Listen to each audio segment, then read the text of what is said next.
นมองฝูงพึ่งทำรังช่างมีมนต์คลังพลังศักดิ์สิทธิ์บนนั้นกล่าวคำไหว้สากราบสักการะคนลุกคนฉันสัมผัสถึงสายสัมพันธ์คงเป็นลูกหลานเคยร่วมสร้างบุญวัดดอยน้อยอยู่กลางยอดดอยโรยต่ออำเภอดอยละออเขตติดต่อป่าสางลำพูนเดินทางปลอดภัยจากเชียงใหม่หรือสายลำพูนยินดีต้อนรับนักบุญมาร่วมสร้างทานบารมีตีสามตีสี่เปิดสถานีฟังตุลุงยองนักเทศเสียงทองชื่อเสียงดังก้องทั่วฟ้าธานีตัวจริงเสียงจริงวัดดอยน้อยแม่จามเทวีต้อนรับญาติโยมที่มีจิตศรัทธามาร่วมสร้างบุญ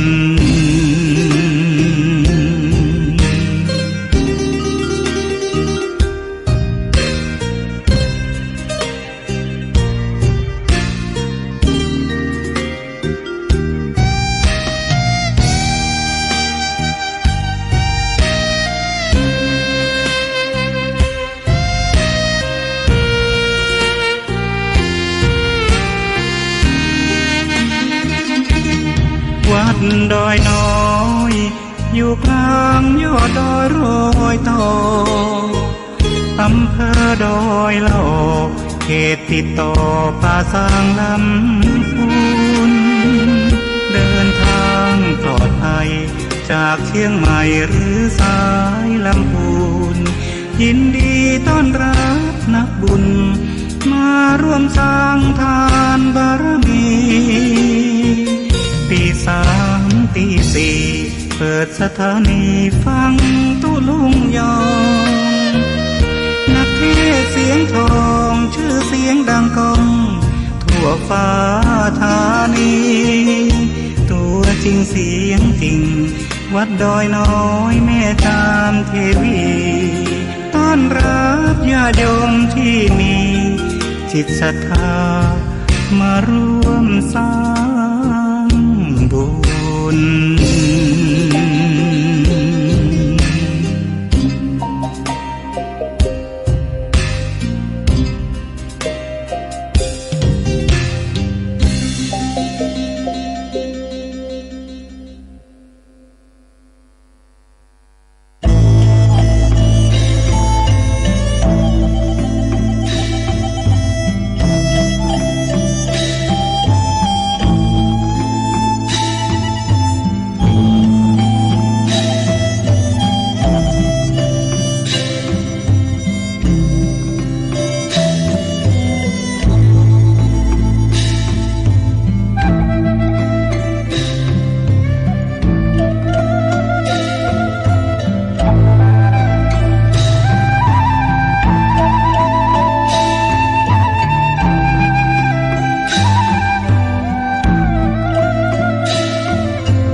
อันทานศีล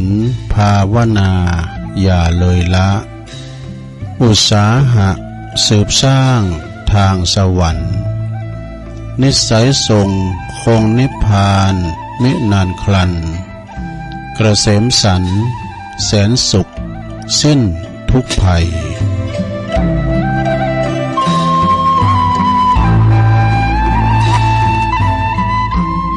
ตื่นเจ้าขึ้นมายิ้มแย้มแจ่มใสทุกโศกโลกภัยหายไปหมดสิ่งขอความนอบน้อมแด่พระรัตนตรัยอันมีพระพุทธพระธรรมพระสงฆ์เป็นสรณะที่พึ่ง กราบแนบไต่ไหวสาถวายความเคารพมายังครูบาอาจารย์พระมหาเถรานุเถระตันเจ้าคณะพระสังฆาธิการพระภิกษุสามเณรเจ้าจุโตนจุองค์กุวัดวาอารามพร้อมตึงสำนักติภักสงฆ์โดยขอความเจริญในธรรมเจริญปอนมายังบรรดาปออกแม่ออกศรัทธาตันสาธุชนนักศีลนักบุญคนดีต่างหลายแตกตื่นมื่นตามาแล้วนอกก็หมุนคืนมาฟังรายการสัพเพเหระปกิณกะขอนลุงไก่แจ้งรายการเสียงธรรมแสงทองซึ่งก็รับผิดชอบดำเนินรายการโดยต้นตัวแห่งอาตมาภาพเก่ากระผมตุลุงนันชัยวัฒนาคเสโนแห่งวัดพระธาตุดอยน้อยตำบลดอยหล่ออำเภอดอยหล่อจังหวัดเชียงใหม่มาปบมาปักกันในยามค่ำคืนนะก่อนลงไก่แจงเนาะในขณะที่ว่าศรัทธาเปิ้นกำลังลับกำลังนอนอยู่ในห้วงแห่งความนิทราฝันกันอยู่ก็มีนะเพราะว่าช่วงเวลาเหมาะเหยียดตีสองตีสามอาหารตามันรับโมนฝุ่นตกมาให้หน่อยนะมันเย็นอย่าแต่ในขณะเดียวกันเนาะพอหลวงแม่หลวงเขากันตื่นจืนขึ้นมาก็ถึงบันรับอ่ะเลยว่าเปิ้นว่าตัวได้ การตื่นมาก็เป็นว่ามันถึงบันรับแล้วกองหากำมันจะแจงกองหาไก่จะคันเลยอยู่ห่านะวันนี้มาปบมาปักกันก่อนที่จะไปตั้งสถานีวิทยุคลื่นบุญต่างๆตัวลุงก็จะนำไหวพระเกินเด้อเปิดความเป็นสิริเป็นมังกละเป็นมงคลกับตนกับโตกับขอบกับโคเฮาเจ้าขาดต่างหลายเนาะพร้อมแล้วก็กราบหนึ่งกราบสองกราบสามอิเมนะสกาเลนะพุทธังอภิปูชยามะอิเมนะสกาเลนะธัมมังอภิปูชยามะอิเมนะสกาเลนะสังฆังอภิปูชยามะอะระหังสัมมาสัมพุทโธภะคะวาพุทธังภะคะวันตังอภิวาเทเมสวากขาโตภะคะวะตาธัมโมธัมมังนะมัสสามิสุปฏิปันโนภะคะวะโตสาวกสังโฆสังฆังนะมามิ นะโมตัสสะภะคะวะโตอะระหะโตสัมมาสัมพุทธัสสะนะโมตัสสะภะคะวะโตอะระหะโตสัมมาสัมพุทธัสสะนะโมตัสสะภะคะวะโตอะระหะโต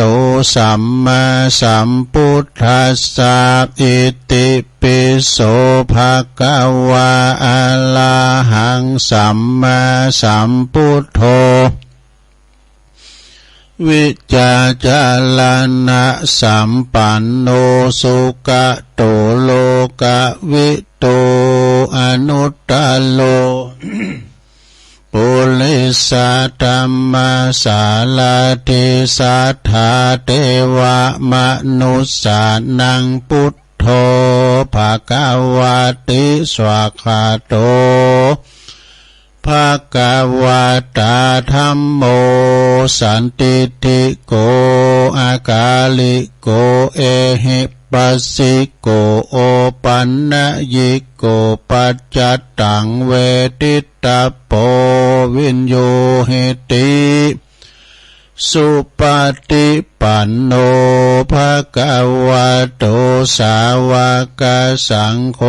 อุจจุปฏิปันโนภะคะวะโตสาวกสังโฆยายะปฏิปันโนภะคะวะโตสาวกสังโฆสามิจิปฏิปันโนภะคะวะโตสาวกสังโฆญาติตังจัตตาลิปุริสะ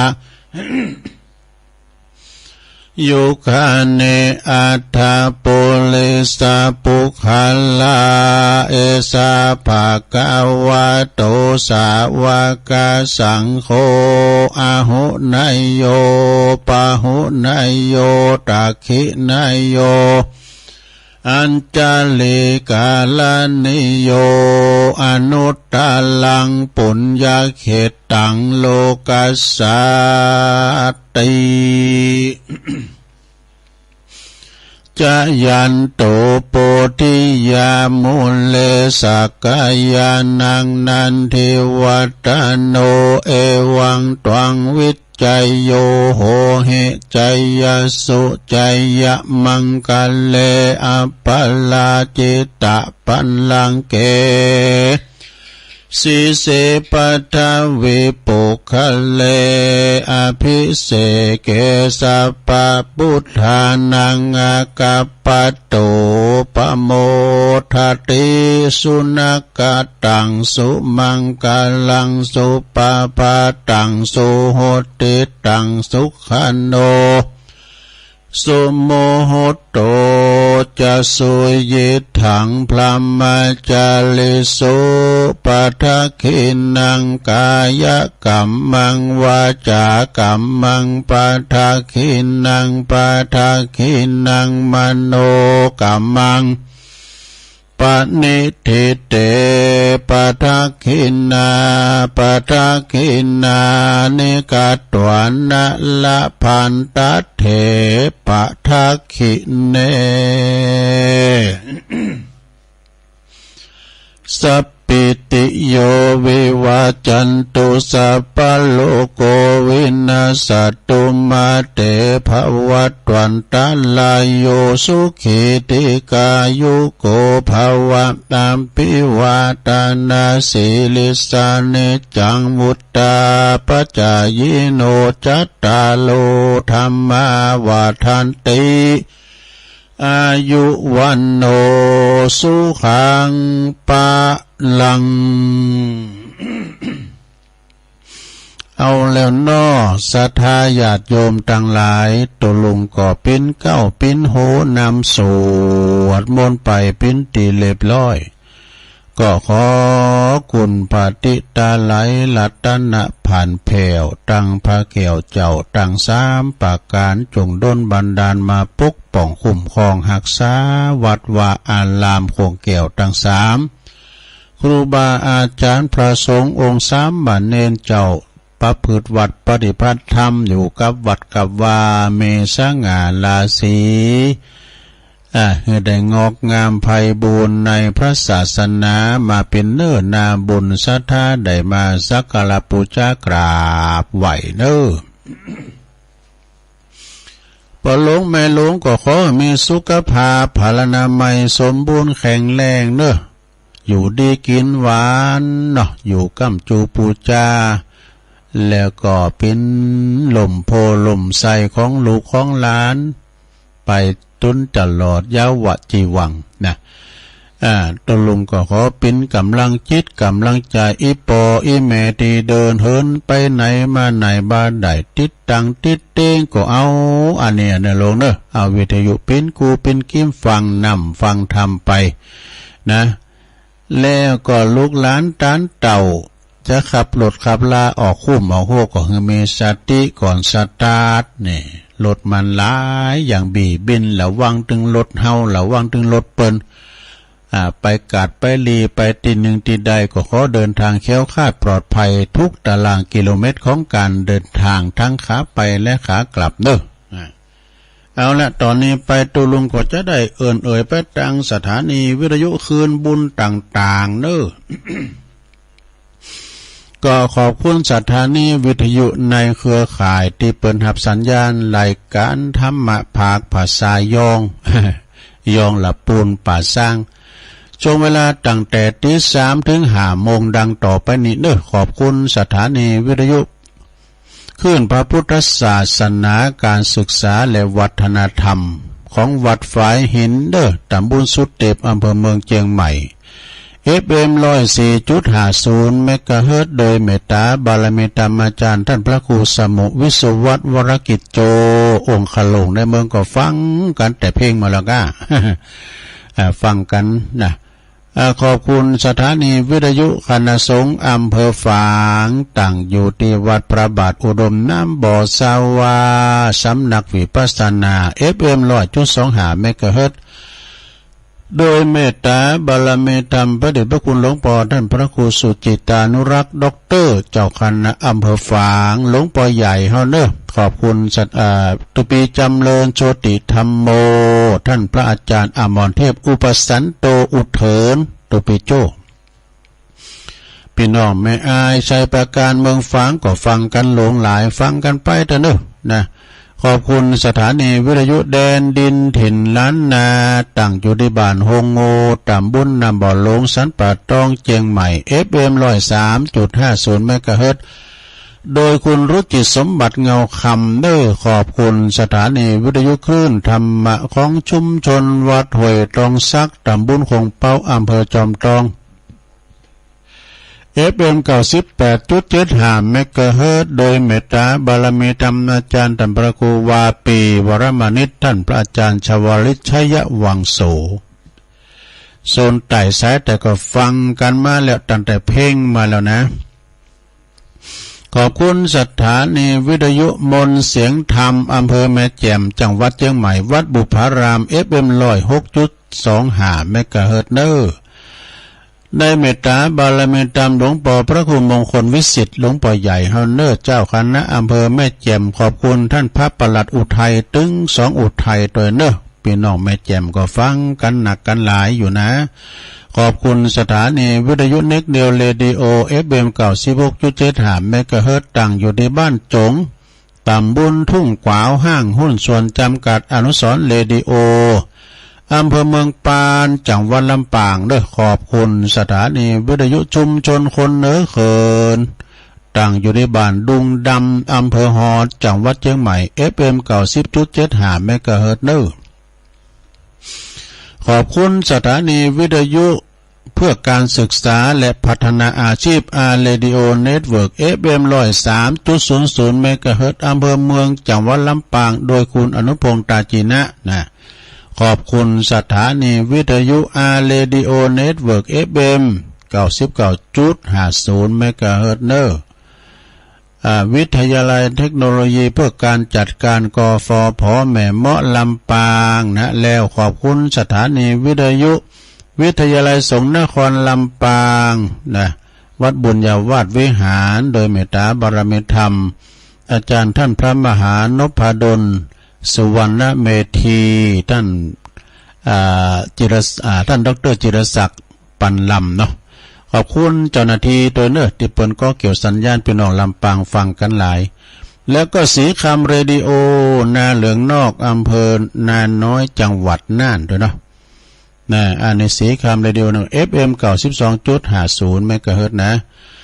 แล้วก็น่านฟ้าเรดิโอนะ FM 100.25 เมกะเฮิรตซ์โดยคุณลุงนิรันดร์ปันดอนตองดูอันนี้นะ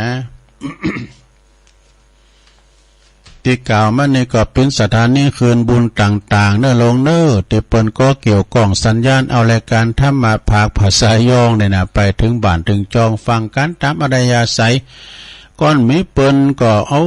ฮาก็ไม่ได้ฟังกันเตือนเนื้อสถาเนื้อ ตัวลุงจะอูดีปันได้กอดตามมาถึงพ้นผิวตึกห้องสี่เหลี่ยมห้องทรงเนี่ยนะอันนี้ก็เป็นการที่ว่าเราได้ฟังกันไปนะเมื่อเจ้าแม่ก็ยิ้มเยี่ยมแจ่มใสตัวลุงก็ปล่อยเพลงวันนี้ไทยลูกกรุงนะลูกเพลงลูกกรุงเปลี่ยนบรรยากาศจากลุ่งฤดีเพ่งผ่องใสดาวใจประสิทธิ์ภัยจิตชลินนันทนาครเนี่ยเนาะธานินอินทรเทพสุเทพวงคำแหงนะเปิดเพลงสมัยบักเก่าสถาที่เป็นคอลูกกรุงผ่องเนี่ยนะเปลี่ยนบรรยากาศวันนี้มาพบมาปะกันแล้วสดาตุรุงได้รับชันทานุญาตจากท่านพระครูอภิวัฒนวิกรมนะมาเข้ารายการและวันพุธในแถมก็จะเป็นวันเสาร์ยกวัดมาบ้านกิจกรรมนะไหวพระรับศีลนะวันพุธในวันเสาร์แล้วก็วันนี้ก็พี่น้องเฮาตู้เปิ้นไปนอนวัดบางคนไม่ได้ฟังหรอกนะแต่ที่เปิ้นได้ไปนอนวัดก็ฟังกันไปนะสดาญาติโยมทั้งหลายฟังกันไปก็น้อมนำเอาคุ้นคว้าเอาดุกมาแล้วก็ต้องคุ้นคว้านะทำขันบาทนะนะก็เดี๋ยวจะเอาเนี่ยก้ามนะของอาจารย์บุญเพลินยาวิชัยไม่ได้ว่ามือน่ะนะอันนี้เป็นอย่างตุมันเป็นมนงานสันเล่าเอากรรมภาษาไทยภาษาไทยภาษาละเมืองคนวันละกรรมคำว่าบนเนี่ยบนนี่แปลว่าจมเนาะนี่ซะนะ จมนี่ก็ไม่ใช่ว่าแจงนะแจงว่าโอ้ตายหาตายหุงไอ้นานแจงไปหรอกอันนี้จมนะโอ้การงานหมดในสุก็ย้ำเยิ้มล่างถอยล่างจอดจมไม่หาแบมเป็นปุ๋ยเหล่ง บนนี่แปลว่าจมนะคนไทยแปลว่าบนนะ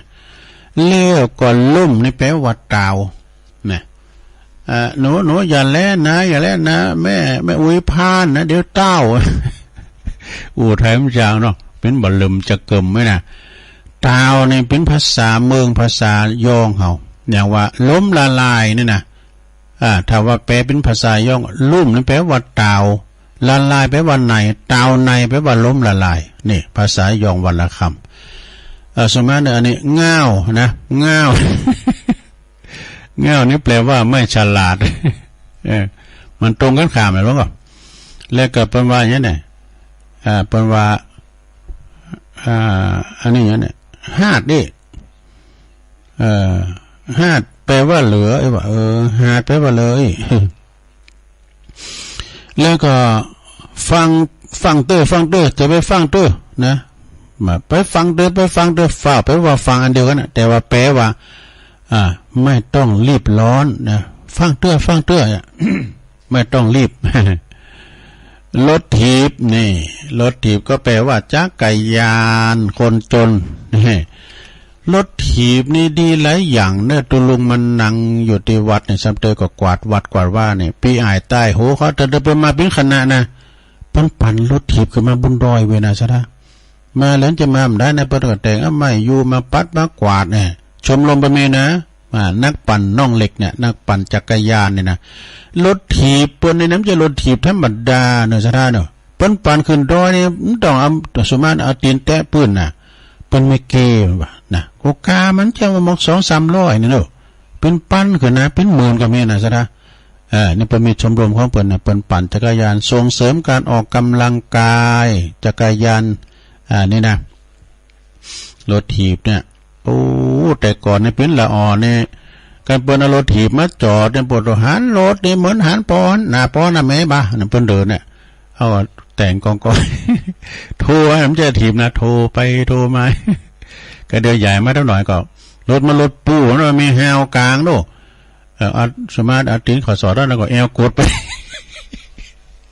รถถีบนะเอาขี่ขามันเติกแล้วเปิ้นจะแปลงมันมาชื่อเนี่ยยังเดินเปิ้นว่าอันเล็กเนี่ยเปิ้นจะแปลงมาชื่อเนี่ยมันแอลกดว่าขี่รถถีบมันซักกันแดะ ถึงไหนเพราะว่าหวันละหวันเนี่ยแปลว่าพันกันเป็นเกลียวเนี่ยเปิ้นถามกันก่อนบ่าวสาวเปิ้นจีบกันด้วยน้องชื่ออย่างเจ้าน่ะบ่าวเพิ่นถามเนาะชื่อน้องอยู่ในลาวปุ้นเลยนะโอ้น้องเป็ดกะบาดใจน้องไก่บาดใจเปิ้นชื่อไฮใหญ่แปลว่าอีไฮ พี่ว่าจื้ออีกให้วะจื้อเก่านะแล้วไอ้เราจื้อหยังอ่ะโอ้จื้อไอ้นี่มันยุ่งนะมันยุ่งพอบอกว่าเจอจื้อหยังหวานเลยพี่ว่าจื้อไอ้หวานวะจักรยานแล้วก็หวันแปลว่าพันกันเป็นเกลียวเซียวนี่เหรอเตียวนี่แปลว่ากางเกงนี่เตียวนี่แปลว่ากางเกงเด้งแปลว่าเตียวแปลว่ากางเกงเด้งแปลว่าระฆังดังแปลว่าจมูกวันพุธคือวันรุ่งขึ้นบัดตื่นก็คือกระท้อนที่นอนแปลว่าสลีแมงมีแปลว่าแมงวันกางเกงเนอะสัตว์เต็งเหรออันนี้เต็งนี่ก็แปลว่าทับนอนติ้งกันน่ะมันทับกันน่ะอีน่ะสัตว์โกโกงแปลว่าโกงงักนี่ไหนน่ะงักจังซี่มันต้องถอนว่าเนี่ยอาจารย์บ่เขียนตลกหน่อยไหมนะบ่เขียนตลกมันได้บ่ค้อนกล่อมอันนี้หลวงปู่จักบ่ค้อนกล่อมนะจะว่าจะกอบเปิ้นจีบเพิ่นก่อนน่ะก็ว่านั่งกินข้าวกับหยังกินข้าวแล้วกันน้ำพริกอีน่ะมาเปิ้นไข่พริกก็ว่าไก่ขันก็ว่าไก่ขันห่านไก่ขันแปลว่าไก่ข้านหันน่ะนะไม่ข้านหันแล้วไก่ขันเลยแล้วเนาะมะลุมแหน่บ่ค้อนกล่อมนี่นะบ่ค้อนกล่อมนี่เนาะอันหน่วยมันน่ะบ่นำมาแกงก่อนลำนะฟักมานี่น่ะอ่อนๆให้พองเปิดเต็ดเป็นกล่อมวันนั้นก็ได้มาถวยเนาะเน้นก็ได้มาเป็นตัวนะเพื่อก็เตก็ใส่แกงใส่ผักละอันนี้แล้วเอาแบะกลางก็เอาเข้าปากก็หูดกินเคยกินหรอไม่ได้ตัวลุงกับเจ้หูนี่ขอให้กับตัวลุงเปิ้นสอนตัวลุงเนี่ยกลางนี่แล้วเอาเข้าปากเอาเคี้ยวหูดลำดีเนอะแล้วเปลือกว่าเปิ้นเอาควางนี่นะเปิ้นจะกินถึงเปลือกหรอบางคนกล่อมหุมละหุมแปลว่าชอบมูบางพองก่อหุมฟังเพลงบางหุมบางพองก่อหุมฟังซอบางพองก่อหุมฟังธรรมไอ้น่ะหุมแปลว่าสอบเนี่ยนะแต่ก่อนในคนไทยเนี่ยจะดูลุงทองวานะอันนี้เอากำดูลุงทองมาวานะดูลุงทองว่าแต่ก่อนนั้นนะมีคนไทยอยู่คนหนึ่งนะผมนี่แปลได้หมดอ่ะว่าคำไทยคำเมืองเนี่ยลองแปลให้ฟังเราเนี่ยดอยแปลว่าภูเขาสะเดาแปลว่าสาเลียมกระเทียมคือหอมขาวกระเพราคือกลมก้อมะละกอแปลว่ามะกล้วยเทศผักกระเฉดแปลว่าผักลาเหาะผักละผักกระเฉดแปลว่าผักหนองฟักทองนี่ก็แปลว่าฟักแก้วเขี้ยวแปลว่าฟันขันแปลว่าสลุงกระบุงแปลว่าเปียดหน้าเกลียดแปลว่าหน้าชังเนี่ยมันวาไปหมดนะแล้วก็อันกางเกงโมนึงเหรอมุดจักก่อนโอ้ยอันนั้นผมใส่ไปขาดไป3 ผืนแล้วนุ่งเตี่ยวโมนึงถึงไหนในแปลว่าละลายเนี่ยในแปลว่าละลายนะมันในไปหมดอย่างสวรรค์น้ำแข็งในวันนั้นตุลุงวาเนาะเป็นวันน้ำสมบัติน้ำแข็งสมบัติเนี่ยก็ตามเดี๋ยวลงอยู่ในเมืองไทยอยู่ในโลกเขาเนี่ยนะมันเป็นสมบัติน้ำแข็งที่มนต์กรรมไว้มันดึงในไปเรื่อยๆไอ้มันอ่านดูก็เขาตายแล้วมันจะไปสักอย่างนี่ได้กับบาปกับบุญเดี๋ยวลงเด้อตายไปแล้วมันได้ยังไปสักอย่างเขาของเงินทองสมบัติพระสถานที่แม่เขาไปวัดไปว่าอันนั้นเนาะถ้าได้ไปเนอะ บุญกุศลเนี่ยนะสดาญาติโยมบางคนเนี่ยตะลุงเปิ้นทำบาดีก็เปิ้นยังลำรวยติ๊กๆเนี่ยก็มันบัดเต้นเตมันเต้นมันถึงข้าวมาเลยครูบาอาจารย์เปิ้นไว้ดอกไอ้เฮาเนี่ยไปวัดไปว่าเนี่ยอย่าว่าลำรวยซะแต่เปิ้นไปว่าเนาะเกิดมาเป็นคุณเนี่ยก็เป็นบุญละตายเนี่ยแปลว่าเด็ดว่ะเด็ดสมอเลกแล้วก็ไปแผวแปลว่าไปถึงสึงตึงแปลเอาคนเดียว ขอบคุณอาจารย์บุญเพลินเด้ออันนี้นะมุ่นงานสันแล้วเอาแล้วสดาญาติโยมต่อนนี้ไปแต่ว่านี่เอาเศรษฐีหลงโลกนะแต่วันนี้เจ้าว่าธรรมะบรรยายทำกรรมหนึ่งกันเด้อศรัทธา ธรรมบรรยายก็จะเอาบาลียกขึ้นต่างและก่อนหน้าโอกาสบัดนี้เลยนะต่างนาโมก็ได้เนาะช่วงที่สองก็จะเตธรรมวันนี้น้อมนำเอาธรรมมรดกธรรมเนอะไก่เดิน12มาแล้วตุลุงก็จะเตธรรมนิปานสูตรให้ฟังนะแล้วก็ไก่เดิน12มาก็จะสอนธรรมอานิสงส์การกินสลากหักใหม่แท้นะเอาฟังงานนี้กันเด้อธรรมบรรยายกันเด้อสุสังละพะเตปัญญังตินี่ณโอกาสบัดนี้ตนโตแห่งตุลุงก็จะได้น้อมนำเอาคติธรรมคำสอนขององค์บวรสัมมาสัมพุทธเจ้ามาชี้แจงแสดงอุปมาอุปไมยมวลบรรดาพอออกศรัทธาอุบาสกอุบาสิกาได้สดับตรับฟังเพิ่มพูนนะเพิ่มพูนสติปัญญานะเข้าใจจึงจะเลกว่าได้ตั้งอยู่ได้ทั้งบุญได้ทั้งกุศลบุญคือความสุขใจเย็นใจเนี่ยแล้วก็อิ่มใจกุศลนั่นก็คือความเฉลียวฉลาดเกิดสติปัญญาหูดีหูโชหูจักบาปบุญกุญโตดสิ่งที่ควรและบ่ควรแล้วก็ละเว้นละประพฤติปฏิบัตินะพิธีกรรมต่างพระพุทธศาสนาบ่ว่าจะเป็นงานมงคลงานอวมงคลเบื้องต้นนั้นก็จะมีการไหว้พระหับศีลนะลงนะไหว้พระหับศีลสิ่งที่สำคัญเนี่ยจะละเว้นบ่ได้บ่ว่าบุญจะต้องบาบกพร่องไปนะก็คือจะต้องมีพระธรรมเทศนาอย่างน้อยก็1 กัน 1 ผูก1 กัน 1 ผูกเช่นเกี่ยวกับงานการเป็นการตายเนาะการตายในปวดจะเตธรรมเรื่องอนิจจังทุกขังอนัตตาความบ้าหมั่นบ่เตงกาเนี่ยจะเตธรรมอะไรโพดโลกาอันนี้ทรงตัณหาคุณตายกาหรือว่าทำมหาวินบากทำนิพพานสูตรก้านี่ตำเตถหาคุณตายเนอะเตถงานศพตีอนิจจังทุกขังอนัตตาความบ้าหมั่นเตงบ่เตงของชีวิตนะสอนบ่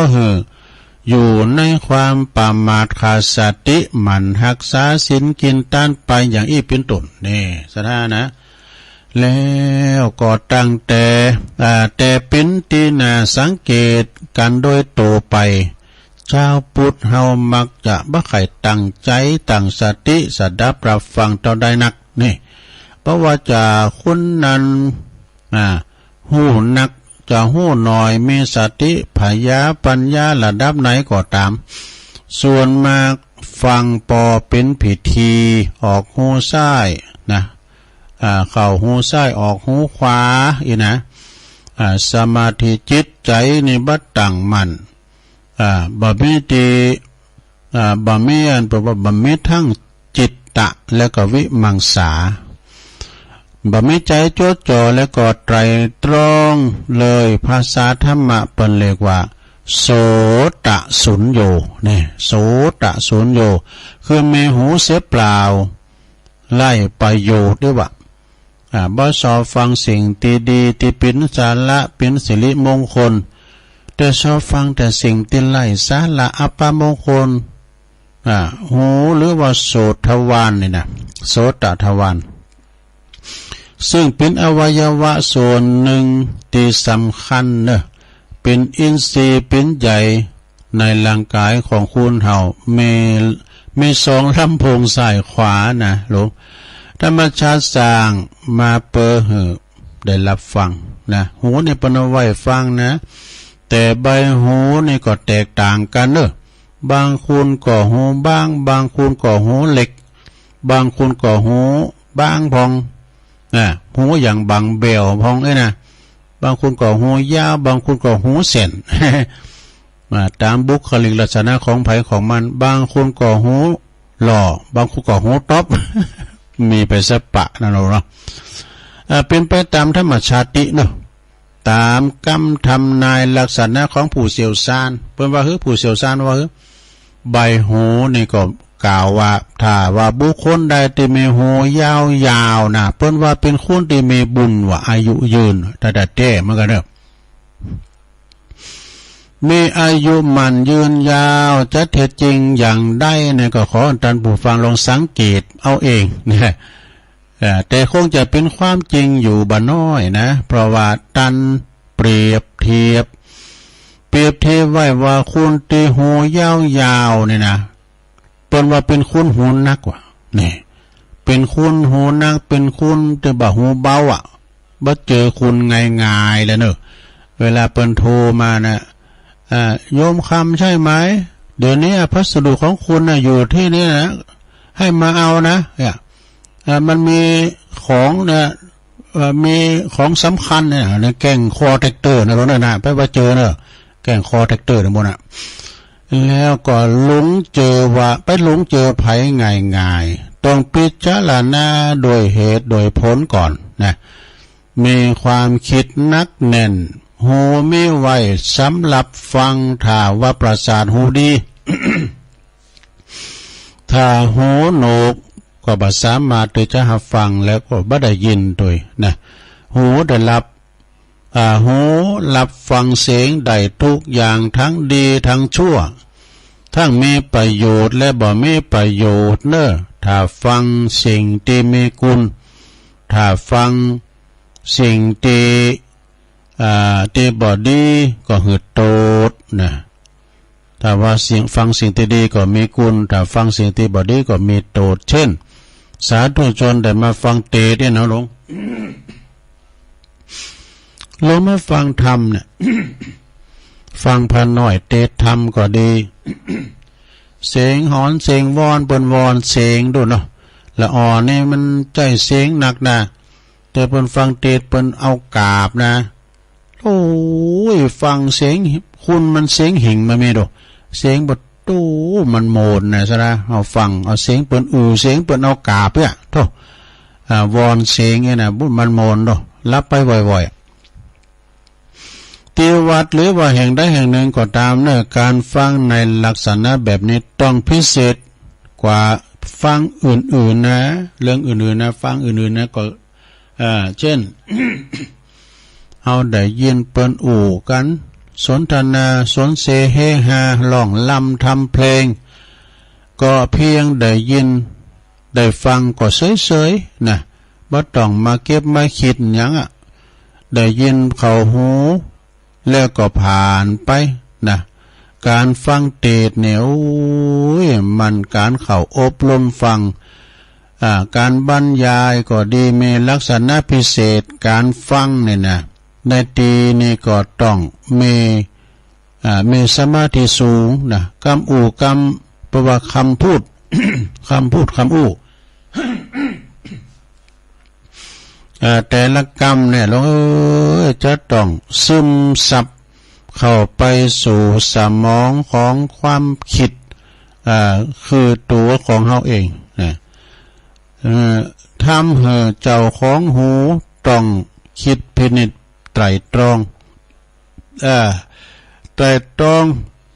ถึงถ้อยคำทุกประโยคว่าอันยังเป็นอันยัง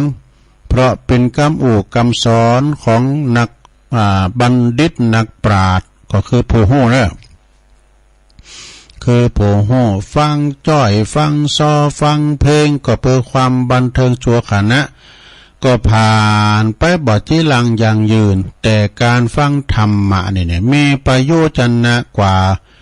มีคุณค่ากว่าในชีวิตของเราบ่มีตุกโตด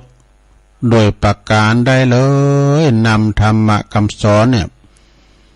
ที่ได้ฟังมาเนี่ยกลั่นกรองโดยสติปัญญาในหลวงเด้อนะโดยสติปัญ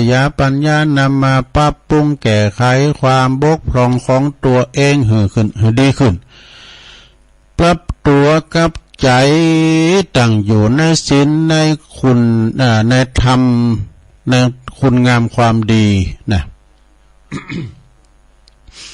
แต่ปุถุชนคนเฮาเนี่ยโสนมากเนี่ยใส่สอบฟังสิ่งที่เป็นอัปมงคลสิ่งที่เป็นเราหน้าจ้าขวัญกันก็โอ้ยอีต้นนั้นบ้านหมอนั้นอย่างอีน่ะเป็นเรากันเนี่ยแหละโตก็ใครหู้เลิงอย่างนั้นไปกาดสมาเด้อเนาะ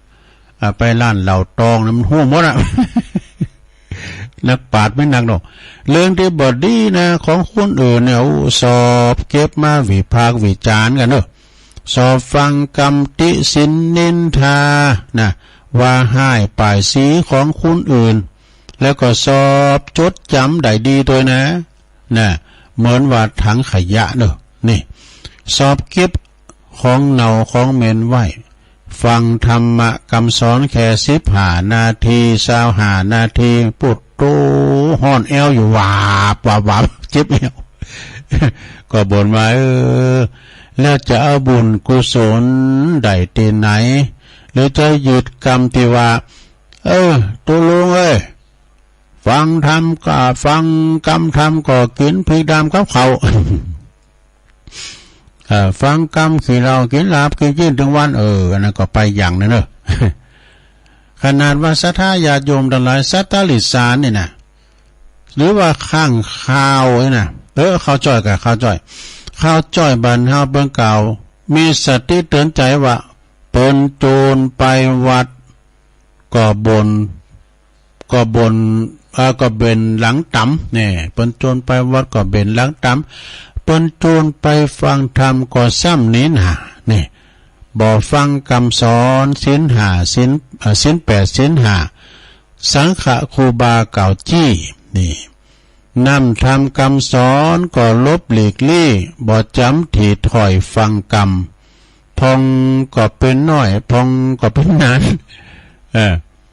เอาป่าดงดานมาเป็นติจังนะศรัทธาอเนกกรรมบักเก่านะพระพุทธเจ้าบนตรัสไว้ในพระไตรปิฎกว่าอติวากยังติติขิสังหิพระหุชโนเป็นแปลว่าเฮาจักกอดเฮาจักกอดกลั่นค่ำที่เขากล่าวลงเกินนะเพราะว่าคุณเฮาในโลกนี้ทุสินไม่มากนะเขาก็นินทาว่าให้ตลอดนี่เป็นว่า7 วันหรือว่าเป็นปียอมเป็นไปบ่ได้จึงบอกควรใส่ใจในกรรมเหล่านั้นเนี่ยเลื่องหูปกเป็นว่าเลื่องหูปกสอบฟังธรรมไพเราะอ่อนหวานฟังแล้วสบายใจเป็นสุขฟังแล้วก็ได้ใคร่ได้ความโห่ได้ความคิดเกิดสติปัญญาเก็บควรเก็บมาใส่ควรเก็บมาในส่วนติมิกาเนี่ยเก็บมาไว้ในจิตในใจติมิกาที่บ่มิกาก็ควรทิ้งไปที่เหลวไหลศาลานี่ก็เอาเก็บขวางเอาเป็นนั้นเป็นคำสอนเหมือนกันนะกรรมนี่นะการฟังทุกอย่างนี่ก็ต้องไตรตรองนะศรัทธาญาติโยมเพราะว่าต้องไตรตรองคือฟังแบบเมธรรมะเคารพในการฟัง นะในครั้งพุทธกาลอะไรได้ข่าวเรื่องแล้วเนี่ยในครั้งพุทธกาลมีอีบางก็คือข้างขาวไอ้ห้อยไอ้โหนเนี่ยมันนอนโหลุงหรอกมันเกาะโหลุงข้างข้าวเนี่ยมันจะกินมันได้ออกลาเมื่อคืนนะกลางวันมันได้เข่าถ้ำนะมันจะลบอยู่ในถ้ำมันมีประวัติเหมือนกันนะข้างข้าวเนี่ยมีข้างข้าวอาศัยอยู่ในถ้ำได้ฟังพระสงฆ์สาวกปฏิบัติธรรมอยู่ในป่าพระสงฆ์เป็นมาสวดมนต์แสดงธรรม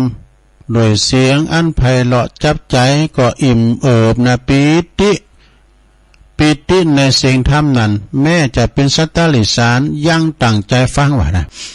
พอตายไปแล้วเนี่ยก็ไปบังเกิดบุญสวรรค์เนี่ยดูการฟังในนรกจะให้ได้นะได้ไปเกิดสวรรค์นะเพราะผลแห่งการตั้งใจฟังนั่นเองความเคารพในธรรมแม้แต่ฟังบ่ฮู้เลิงนะนี่แหละพอออกไม่ออกศรัทธาสาธุชนท่านผู้ฟังทั้งหลายจงจำไว้ในคิดพิจารณาโดยสติปัญญาก็จะเกิดผลอานิสงส์การฟังธรรมมีอยู่5อย่างมีอย่างพ้องหนึ่งเป็นว่าผู้ฟังยอมได้ฟังสิ่งที่บ่เคยได้ฟังเนี่ยข้อ2สิ่งได้ฟังแล้วบ่เข้าใจยอมเข้าใจสัตว์ขึ้นข้อ3บรรเทาความสงสัยเสียได้เนี่ย4ทำความหันหือถูกต้องเนอะ5จิตใจของท่านผู้ฟังยอมแจ่มใสนะลงเนอะได้ฟังธรรมนี่ก็ดีแล้วกำจุ่มกำด่ากันเนาะฟังธรรมมันมีปิดมีภัยยังศรัทธาเอ้ยนะฉะนั้นขอศรัทธาสาธุชนทุกคนทุกท่านใจหูให้เป็นประโยชน์เนอะฟังธรรมะให้เกิดแสงสว่างแห่งปัญญาสำหรับประวัติสำรวมระวังหูไว้จะ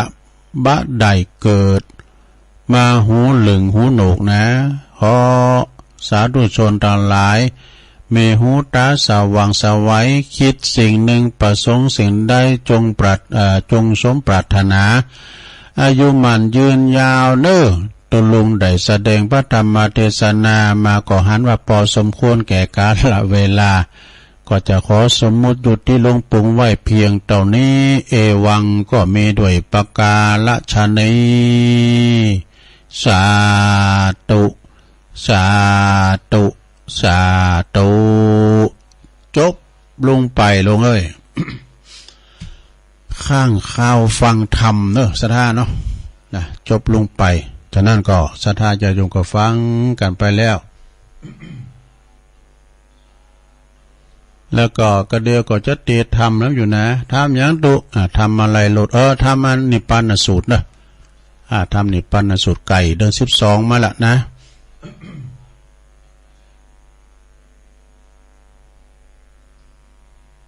ไก่เดือน12มาแล้วก็เดี๋ยวตัวลงจากย่างจิบน้ำกันเดียวก่อนเนาะพักแป๊บเดียวฟังไวยพจน์ทศพรนะปลุกแม่ครัว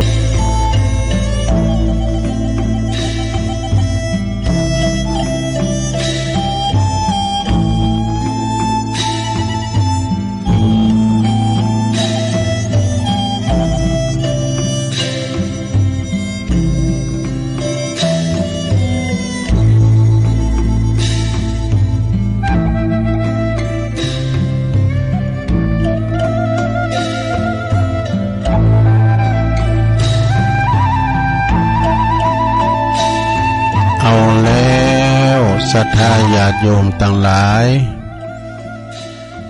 มาปะกันช่วงที่2สุดท้ายนะรายการสัพเพเหระปะกินนกะขอนลุงไก่แจ้งซึ่งดำเนินรายการโดยต้นโตแห่งอาตมาภาพเน้อเก่ากับผมตุลุงนันชัยวัฒนาคาเสโนจัดรายการอยู่บุญวัดประทาดอยน้อยนะตำบลดอยหล่ออำเภอดอยหล่อจังหวัดเชียงใหม่ก็นำสาระอันดีๆอันที่ว่าบ่เขตนะฟังแล้วก็มนหูมนอกมนใจไปนะสดาปัจจัยว่าเป็นเรื่องเขตหยังไปพอโทรทัศน์การบ้านการเมืองการสังกาข่าฟันบันแทงการมันเศร้าใจลงก็นำมาฟังธรรมนี่มันดึงสุกอกสุขใจนะลงนะเดี๋ยวนี้ปานสู่ชัดเจนแล้วนะตุปิโอนสมโพธิฟังอยู่พระในตำนานนี่ตุปิโอนนี่อยู่นะมณฑาทิพย์ปดโตปนเอารถมาตานเป็นกันก่อนเนอะไม่ตีเอกพิศลาด้วยนะแต่เจ้าก็เอิ่นประตังตะไลนะปะไลปนปัญโยปัสบันปุงก้าเนี่ยแม่ต่อมเขาเนี่ยแม่วันดีเขาเนี่ยป่าสร้างหน่อยแต่ปนฟังอยู่หรอนะให้ฟังอยู่จ้าวันนี้ก็ขอหน่วยโอโจกเนอะวันแฮปปี้เบิร์ธเดย์ของแม่เพนขาวเตี้ยนะคนสู้ชีวิตวันนี้ก็ขอให้แม่เพนเป็นวันที่เมือนตาพอโลกนะวันที่เป็นวันเกิดเปิ้นนะ ก็ขอสิ่งศักดิ์สิทธิ์ทั้งหลายในสากลโลกนี้นะ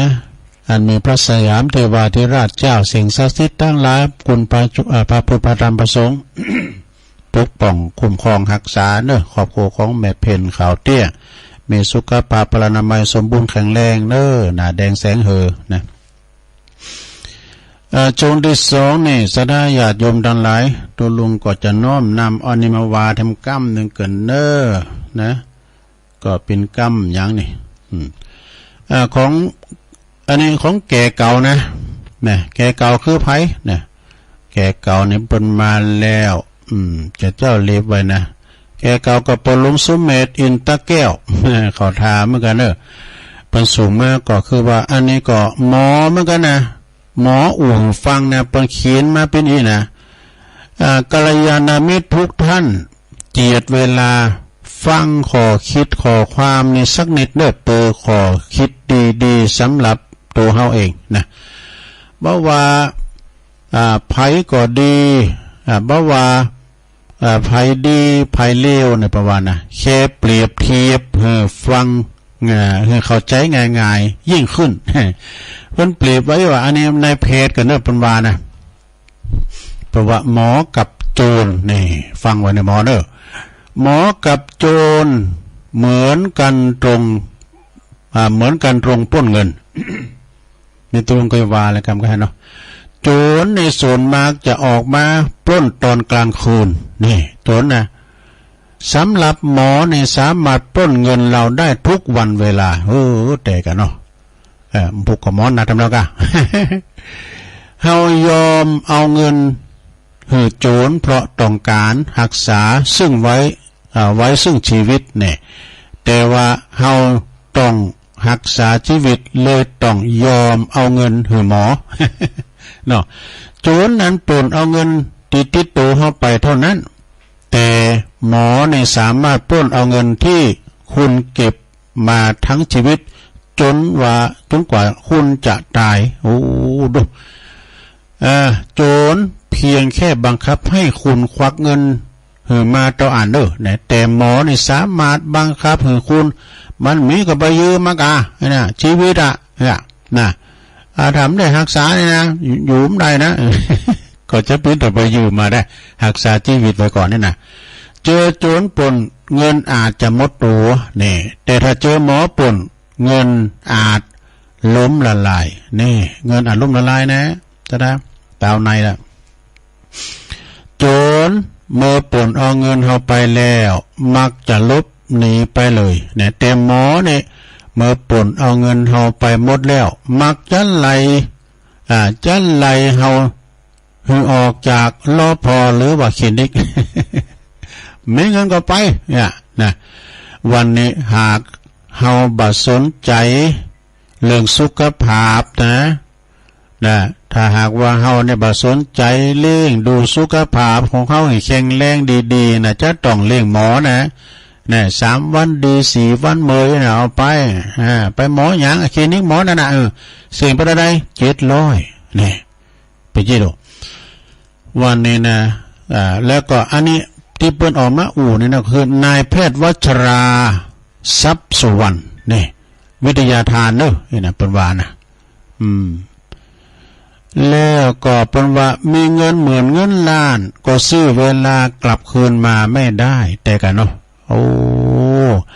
อย่าบ่ใจคำตอบสุดท้ายเนอะนะเปิ้นว่าผมเขียนเรื่องรักษาอัลไซเมอร์เนี่ยไม่ต้องกินยาผมต้องใช้ไข่ลวกรักษาสมองที่เสื่อมของพ่อปอเป็นโรคสมองเสื่อมนะและผมเขียนเรื่องรักษาอาการไตเสื่อมใกล้วายของแม่ไม่ต้องกินยาเพียงกินน้ำมะพร้าววันละ5 ลูกนี่นะความดันโลหิตสูงเนี่ยความดันสูงเพียงว่านอนหนักหายใจเข่าติ่มปอดลึกๆเนี่ยแสดงหายใจเข่าลึกๆเนี่ยลงเด้อหายใจเข่าลึกๆเบาหวานแก่อย่างไรเบาหวานเพียงเลิกกินอาหารลดเปรี้ยวและขมของขมไปกินนะลงเด้อลดสุ่มนะต้องกินนะ เบาหวานเพียงเลือกกินนะเลิกอันนี้เลือกกินกินกะอันนี้มันจะเลิกนะเลือกกินอาหารเปรี้ยวแล้วก็ขมโอ้หมักของขมแล้วก็ปวดเมื่อยต่างๆแล้วปวดเมื่อยต่างๆในเพียงตาน้ำมันว่านหรือว่าโยคะฤาษีดัดตนยืดเส้นนี่ไม่ต้องกินยาอะไรทั้งนั้นฤาษีดัดตนนะหลวงเด้อกดไหลย้อนเพียงงดน้ำเย็นไปกินน้ำเย็นน่ะกินน้ำอุ่นน้ำห่อนนะหลวงเด้อนะน้ำแข็งน้ำตัวเย็นต้องกินนะนะแล้วเพิ่นก็ว่าหากว่าตันบ่เจอก็บ่เจอทันก็กังวลก็อย่าทำตามนะดีชั่วอยู่ที่ท่านเลือกสุขภาพของท่านดูแลเองทำเหื่อทันเจอทำเหื่อทันสบายใจเลยครับนี่แล้วก็บอกว่าลูกสาวแนะนำเหื่อผมเราเลืองวิทยาทานเป็นเลืองวิทยาทานคือเป็นหนึ่งทางเลือกที่บอกเราเพราะเดิมแม่ป่วยถามไผก็บ่บอกนะมีก็จะขายยาแน่หมอน่ะผมจึงเอาประสบการณ์มาเล่าให้เปิ้นทำธรรมชาตินิยมฟังครับนะโปรดท่านโปรดใช้โยนิโสมนสิการนะครับเนี่ยนายแพทย์บวรนี่คุ้นนะอันนี้นายแพทย์บวรจันโพคาไพบูลย์เนี่ยข้อมูลจากคุณหมออันนี้นะอันนี้คุณหมอนะซะนะ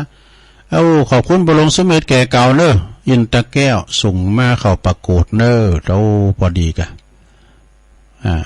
นี่เป็นส่งมานะโยมนะ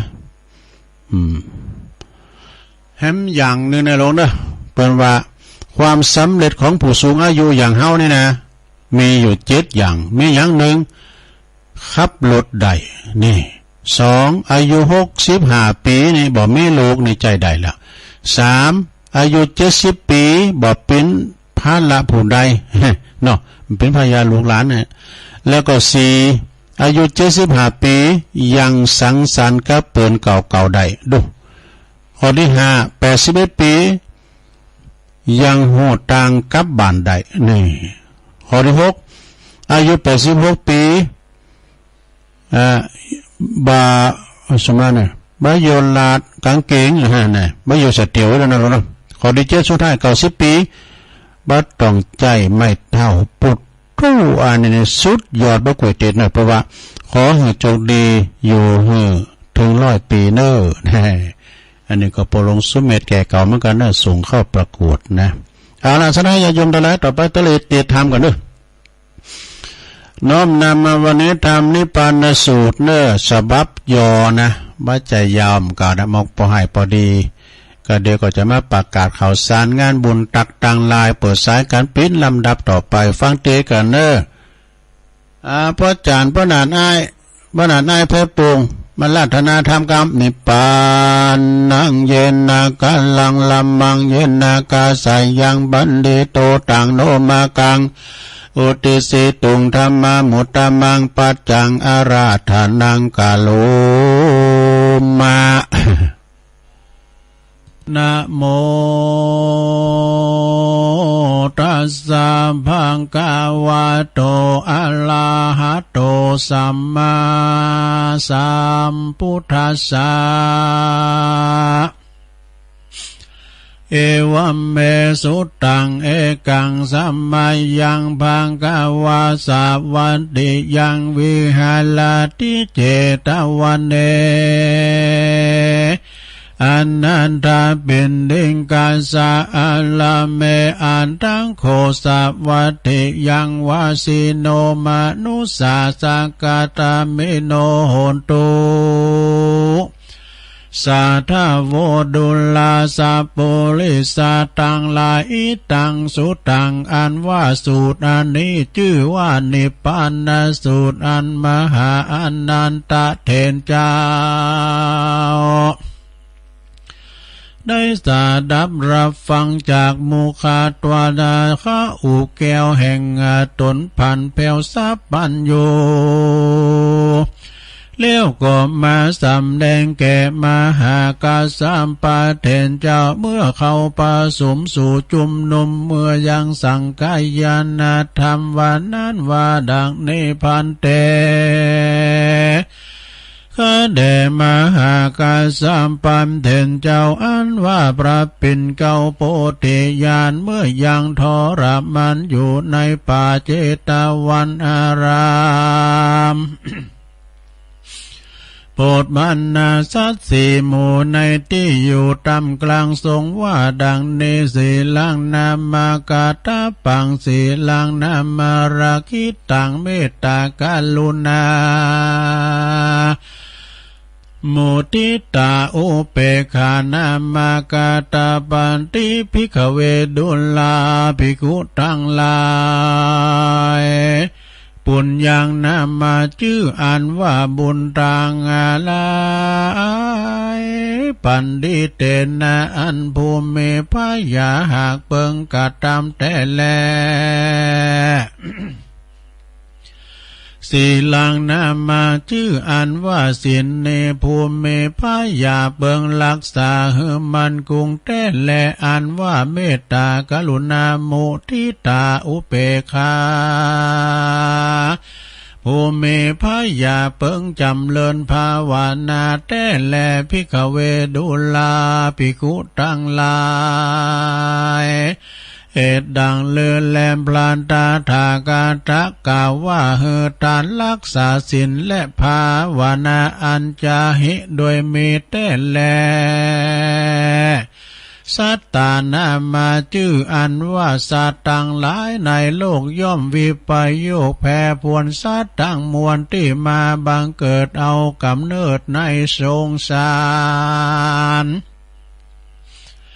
บ่สุขสำลานมันเดี้ยงรู้ความเงียงเปปังแม่นจักเมรู้ความเงียงไปมาย่อมจะละแก่เท่าและตายไปประการหนึ่งภายบ่อาจกฎหมายรู้ได้ยังปีเดือนวันยามตายเต้ามีแต่องค์พระมุนีนายสัมมาสัมพุทธเจ้าและอริยสงฆ์โคตรเงาอรหันตาเหตุนี้ต้านภูมิมีพายาจงพิจารณาฮือเทฮือแมนตีกองฮือแม่ฮือรู้แจ้งแต่อันเป็นแก่นสารคือสารละเขาของใจเตตานเพื่อตัดมาเฉละทำกรรมตาเนอันจักได้เป็นที่อุปธรรมเป็นป่าไทยยังคือเขาห่อเป็นสะเบียงต่อตั้งไปคงควายหาปัจจัยตั้งสี่ฮือแมนตี้กองธรรมอย่าลูบอำนำมาจุกใจอย่าฆ่าสัตว์ตัดชีวิตง่ายเมื่อตุนตานตกแต่งเฮือดีงามผ่านนี้ตามจารีตกองธรรมนั่นเตอภาการหนึ่งภาการหนึ่งฮือเอาแก้วตั้งสามเป็นที่เปิงตุดลำเปิงนั้นว่าบุตโธเมนาโธธัมโมเมนาโธสังโฆเมนาโธนั่นไปดังนี้ไปใจเตอภิกขเวดุลาภิกขุต่างหลายปุกกาละผู้ใดมีศีลห้าศีลแปดศีลสิบแขวดเตรียมไปและภาวนาไปใจก็จักได้มีอานิสงส์ได้หาภาการตามดังพระจินนามานหากเตสานาไว้ว่าสุขังสมปาติสุขังปเดมปุญจติปาปะกัง สุเปนังปัสสะเตมานุสานังปิโยโหติอมนุสานังปิโยโหติเทวตารคันเตนะสะอาคิวาวิสังวา ตุวุทังจิตตังสัมมาติยาติมุขวันโนวิปัสสิตาติอาสะมุลละเหกะลังกะโลติอุตตะเลอุปาติวุจจะวิจันโตปรัมมโลกุปโกโหติอัตตากาถาอานิสงส์จิจาใครว่าผู้กะละผู้หนึ่งผู้ใดเอาเมตตาเป็นที่เปิงจำเริญทำจุคืนวันบ่ขาดยามลับก็หากเป็นสุขเลือหลายตื่นขึ้นมาก็สบายจมจื่นบ่ฝันหันหลายฮือตื่นตกใจแม่นไปที่ต่างใดก็มีผู้ห่มรักใครพงผีปีศาจน้อยใหญ่ปิยาแปลงเทวดาเตรียมแฝงวงเวทฟ้าวไฟยาปิดและหอกดาบนั้นเล่าบ่คาหือตายจิตใจมุ่งหมายเป็นสมาธิได้เร็วด่วนใบหน้างามเรียบล้วนผ่องผิวใสสาติก็บ่ลงไหลเมื่อกาตำกาละมลานาดกันสมปานยังบ่อาจถึงมากาพลาผลย่อมมีจันพรมเป็นที่ไปบ้างเกิดอันนี้เป็นอานิสงส์อันล้ำเลิศแห่งเมตตาเอกสัทธาสัมรวม11 ข้อกล่าวด้วยอัญญปอเป็นที่เข้าใจความมีดังนี้แลนาภิกขเวดุลาภิกขุทั้งหลายผู้กันละยิงใจภูมิพยาผาฐานาใครถึงสุขอันมีในเมืองคนและเมืองฟ้าตาลาบต่อเต้าถึงฝั่งกำนาคือเนลาปานก็ฮือปาการประกอบไปด้วยธรรม5 ประการเกือหือมีสัทธาหารเป็นข้อเก้าเชื่อใส่ในกุลเกี่ยวเจ้าทั้ง3 ประการมีศีล5 ศีล8ตามตำนองสุตตะหือมันฟังกรรมสอนของนักปราชญ์เจ้าอย่าได้ขาดดังพระพุทธเจ้าหากเตสนาว่ามูลละแห่งศีลนี้มีอยู่5 ประการ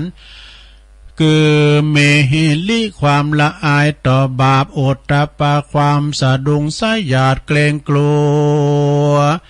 ยังกรรมมืดมัวอันเป็นบาปขันติหือมีกรรมนาอดต่อสัตว์ไล่ต่ออดต่อสัตว์ไล่หยาบ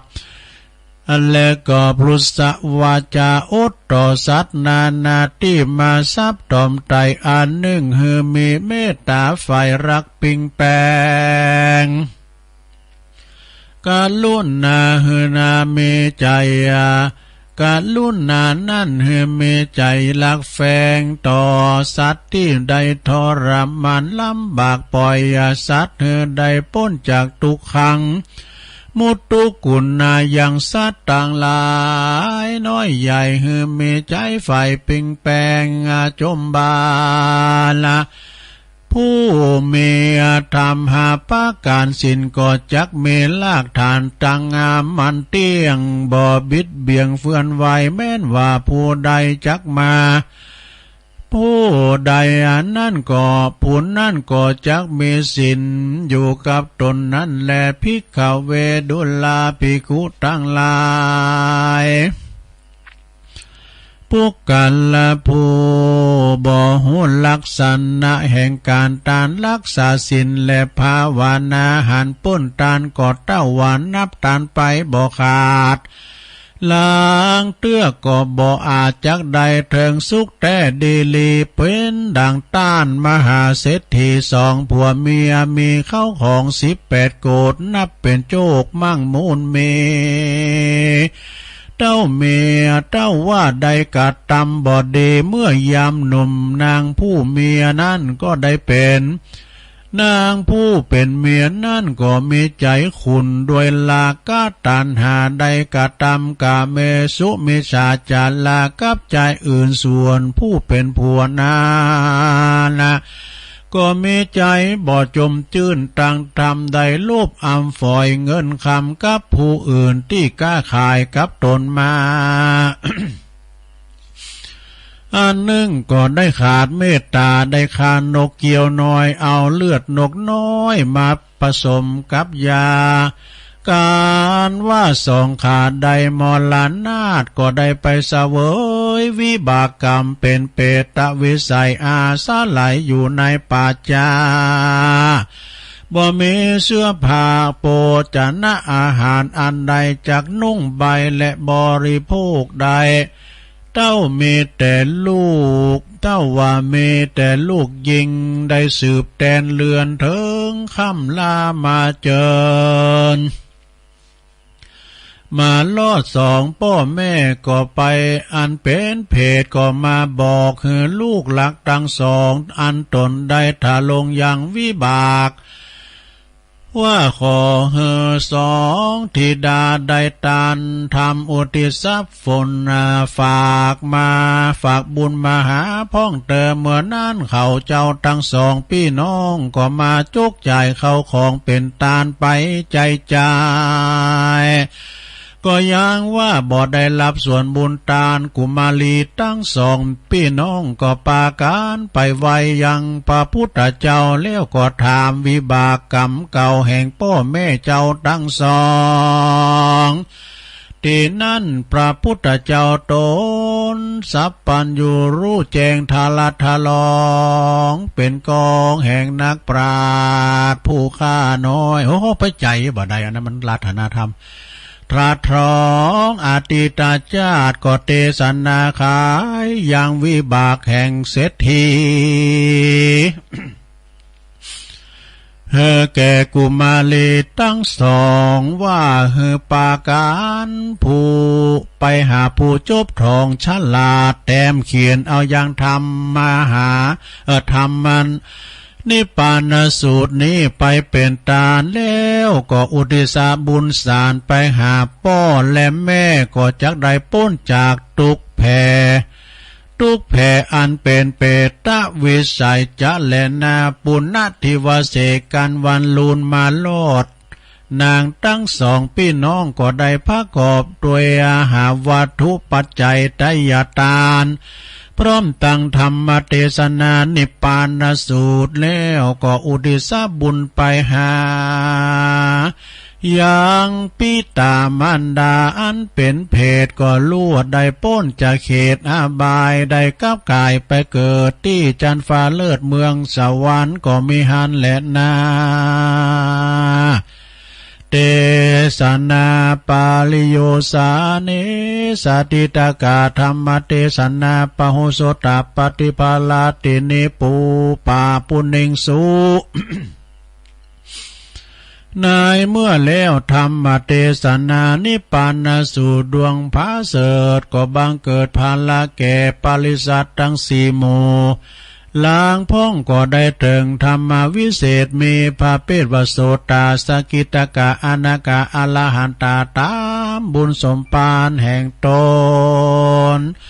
อันใดก็ตาธิการมาแต่ก่อนก็มีด้วยประการดังกล่าวมานี้แหละนานิพพานสุตังนิติตังขียาอันเตสนายังธรรมนิพพานสูตรกล่าวโดยอันแควบอันย่อก็บางโก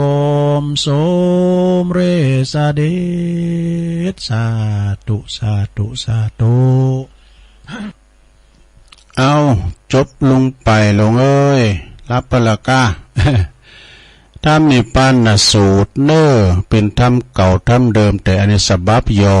นะฉบับถุงย่าม มันเป็นธรรมกล่อมเอาใส่ถุงย่ามไปตัวมันบะเกะกะเนาะอารวธรรมยาวเนี่ยมันจะต้องโผล่ออกมาจากถุงย่ามตัวเจ้า อันนี้ธรรมกล่อมนะฉบับยอเนาะก็จบลงไปมรดกธรรมเอาปอเนื้อเกิดเนื้อเอาปอนธรรมก่อนเนื้อปอเล่งนรงเนื้อฟังธรรมสุดวาสาหยาดน้ำเนื้อปอเล่งนรงกิติวงศ์เซนตุนมือ ฟังธรรมตลอดวาสาเอาปอนก่อนสัพเพ ปิติโยวิวัจจันตุสัพพะโลกวินาศตุมาเตภวัตวันตรายโยสุขีติกายุโกภวะอภิวาทานาสีลิสานิจังวุตตาปัจจายโนจัตตาโลธรรมวาทันติอายุวันโนสุขังปะลังเอาละฟังน้ำฟังธรรมจบลงไปวันพุธตุลุงก็ซ้อมมาแถมนะตอนเจ้าตอนชั่วโมงแรกตุลุงก็จะทำกิจกรรมพุธวันเสาร์เนาะให้ยกวัดมาบ้านพุธวันเสาร์ก็ยกวัดมาบ้านนะสดาญาติโยมทั้งหลายก็ขอแสดงความอาลัยเนอลูกศิษย์ครูบาหรือว่านี่เป็นครูบาน้อยญาณวิชัยนะ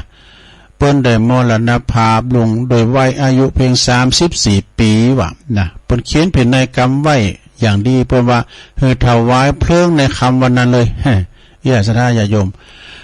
วันที่31 สิงหาเนี่ยว่านี่นะ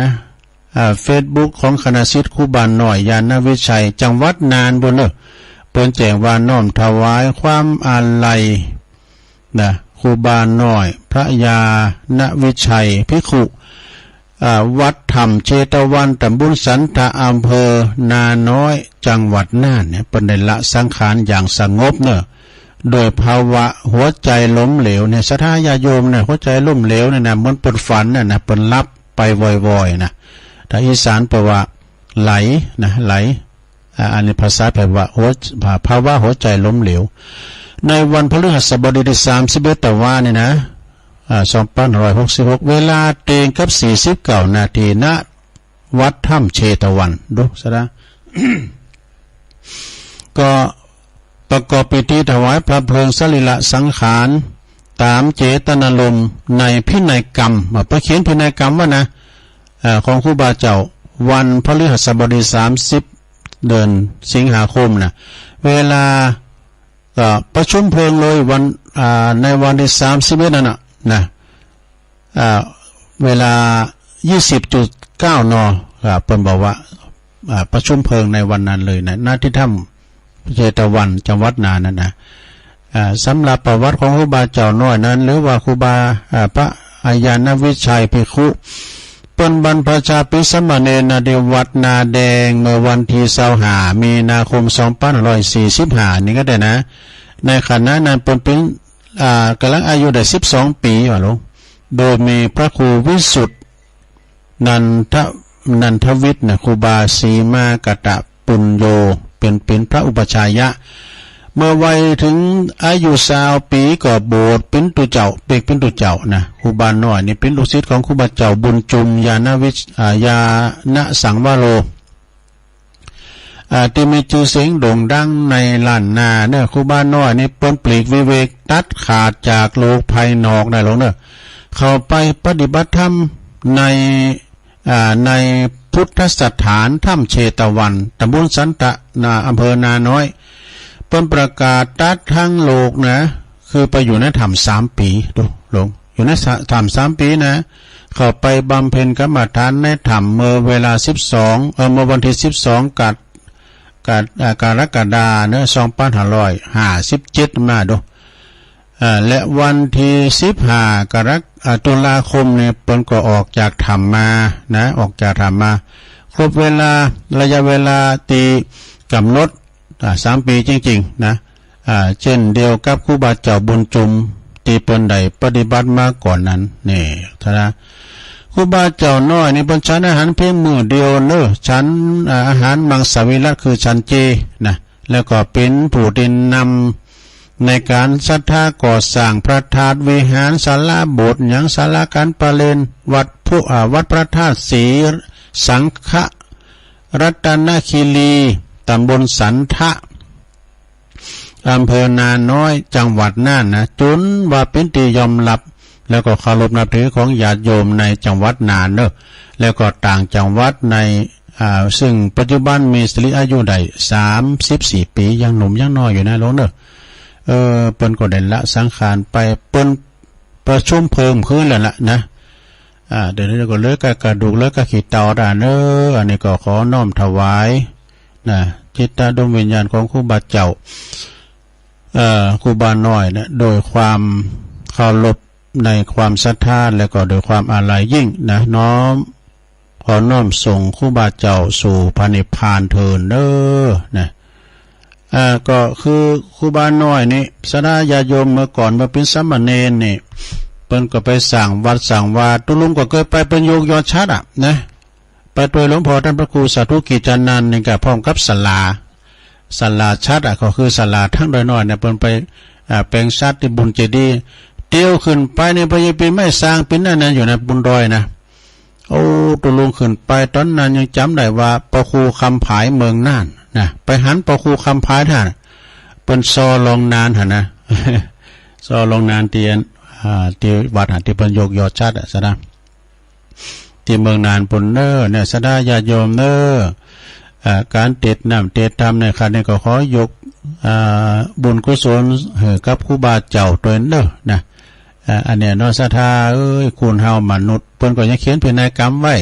ห้ามเอาคำคืนคำวันตามเจตนารมณ์ในขณะที่เปิ้นเขียนพินัยกรรมนั้นเปิ้นบอกว่ามีสติสัมปชัญญะไม่โดนขู่เข็นไม่โดนบังคับอะไรทั้งสิ้นห้ามไปเลนไล่ห้ามไปหับซังแล้วก็ห้ามเอาออกห้ามเอาขีดเตาของเปิ้นไปทำวัตถุมงคลต่างๆนี่นะคือจบสิ้นกันในการละวันนั้นนะศรัทธาต่อไปตุลุงจะได้ประกาศข่าวสารงานบุญแต่เอาขอคิดเรื่องยาทั้งหลายละยานั้นเนี่ยไว้พุกเจ้ากันเนาะพุกวันนั้นมันเต้นละจะเอาประกาศข่าวสารงานบุญกันเด้อศรัทธาญาติโยมข่าวแรกวันนี้ก็วันที่23กันยาเนี่ยลงเด้อ66เนี่ยนะตังวัดศาลาตำบลน้ำแพร่อำเภอหางดงโดยเมตตาบารมีธรรมหลวงพ่อท่านพระครูโชติสุวรรณสอนศิษย์กตัญญูและบนเป็นเจ้าอาวาสพร้อมโดยคณะศรัทธาวัดศาลาทุกหอหลังคาเหินเปิ้นจะมีการทำบุญทักษิณานุปทานอุทิศบุญกุศลถวายแด่ครูบาเจ้าอินตากตะปุญโญท่านพระครูพิพิธปุญญาภิรัตน์เด้อทุกวันที่23นะศรัทธา23สิงหาแล้วเนี่ยไปก็ฟังเทศนะฟังเทศมาทีจบลงไปแล้วก็นะแล้วก็ในปีนี้ในวันที่23นี่ก็ฟังเทศแถมตุโจกเด้อวันที่23นะจะมีการฟังเทศฟังธรรมมหาจัดเวสสันดรจาดกการถวนคือการชูชก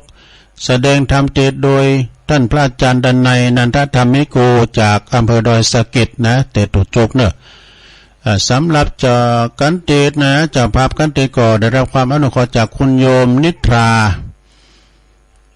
รัจิระจลัดนะปีแหม่มเนอะปีแหม่มแล้วก็คุณโยมสุดาพรจิรธีกุลฮะพี่กุ้งเนี่ยเป็นอยู่หณบันลำจันทร์พร้อมในคณะศรัทธาวันตกวันออกไต่โฮเนอร์มดนะคุณก็ติมวัดติมว่านะก็วันที่23เนอะที่วัดศาลาตำบลน้ำแพร่อำเภอหางดงคณะแห่ก็เหมือนเดิมเลยคณะแห่จากสลิดตนเฮิดนะเทพประสิทธิ์จากคู่บ่อยนะขอบคุณทางคุณพ่อบุญยงบุญเลืองโดยเนื้อฝากประกาศมาเนาะทำงานหนึ่งนะวันที่วัดพระพุทธบาทตากผ้าในทุกวันติดนะลงนะ เปิ้นก็จะทำบุญทักษิณาอุทิศถวายแด่พระเดชพระคุณท่านเจ้าคุณพระพุทธบาทพิทักษ์นะทุกวันอาทิตย์เปิ้นละสังขารในวันติดนะอันนี้ก็เป็นภาวะหัวใจล้มเหลวเหมือนกันเด้ออายุเปิ้นได้เพียง66ปีนะสถาเนาะแล้วก็เปิ้นจะทำบุญทุกวันอาทิตย์ถ้าพระจะไปเป็นเจ้าภาพก็เจิญเด้อ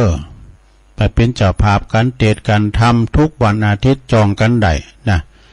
เปิดจะเทศทำก่อนตั้งแต่บ่าย2 โมงเป็นต้นไปทุกวันอาทิตย์เนอะที่วัดพระพุทธบาทตากผ้าทำงานหนึ่งนี่ศรัทธาญาติโยมเนอะวัดพุทธนิมิตรนะโดยเมตตาตำบลศพเตี้ยอำเภอจอมต้องจังหวัดเชียงใหม่โดยเมตตาบารมีธรรม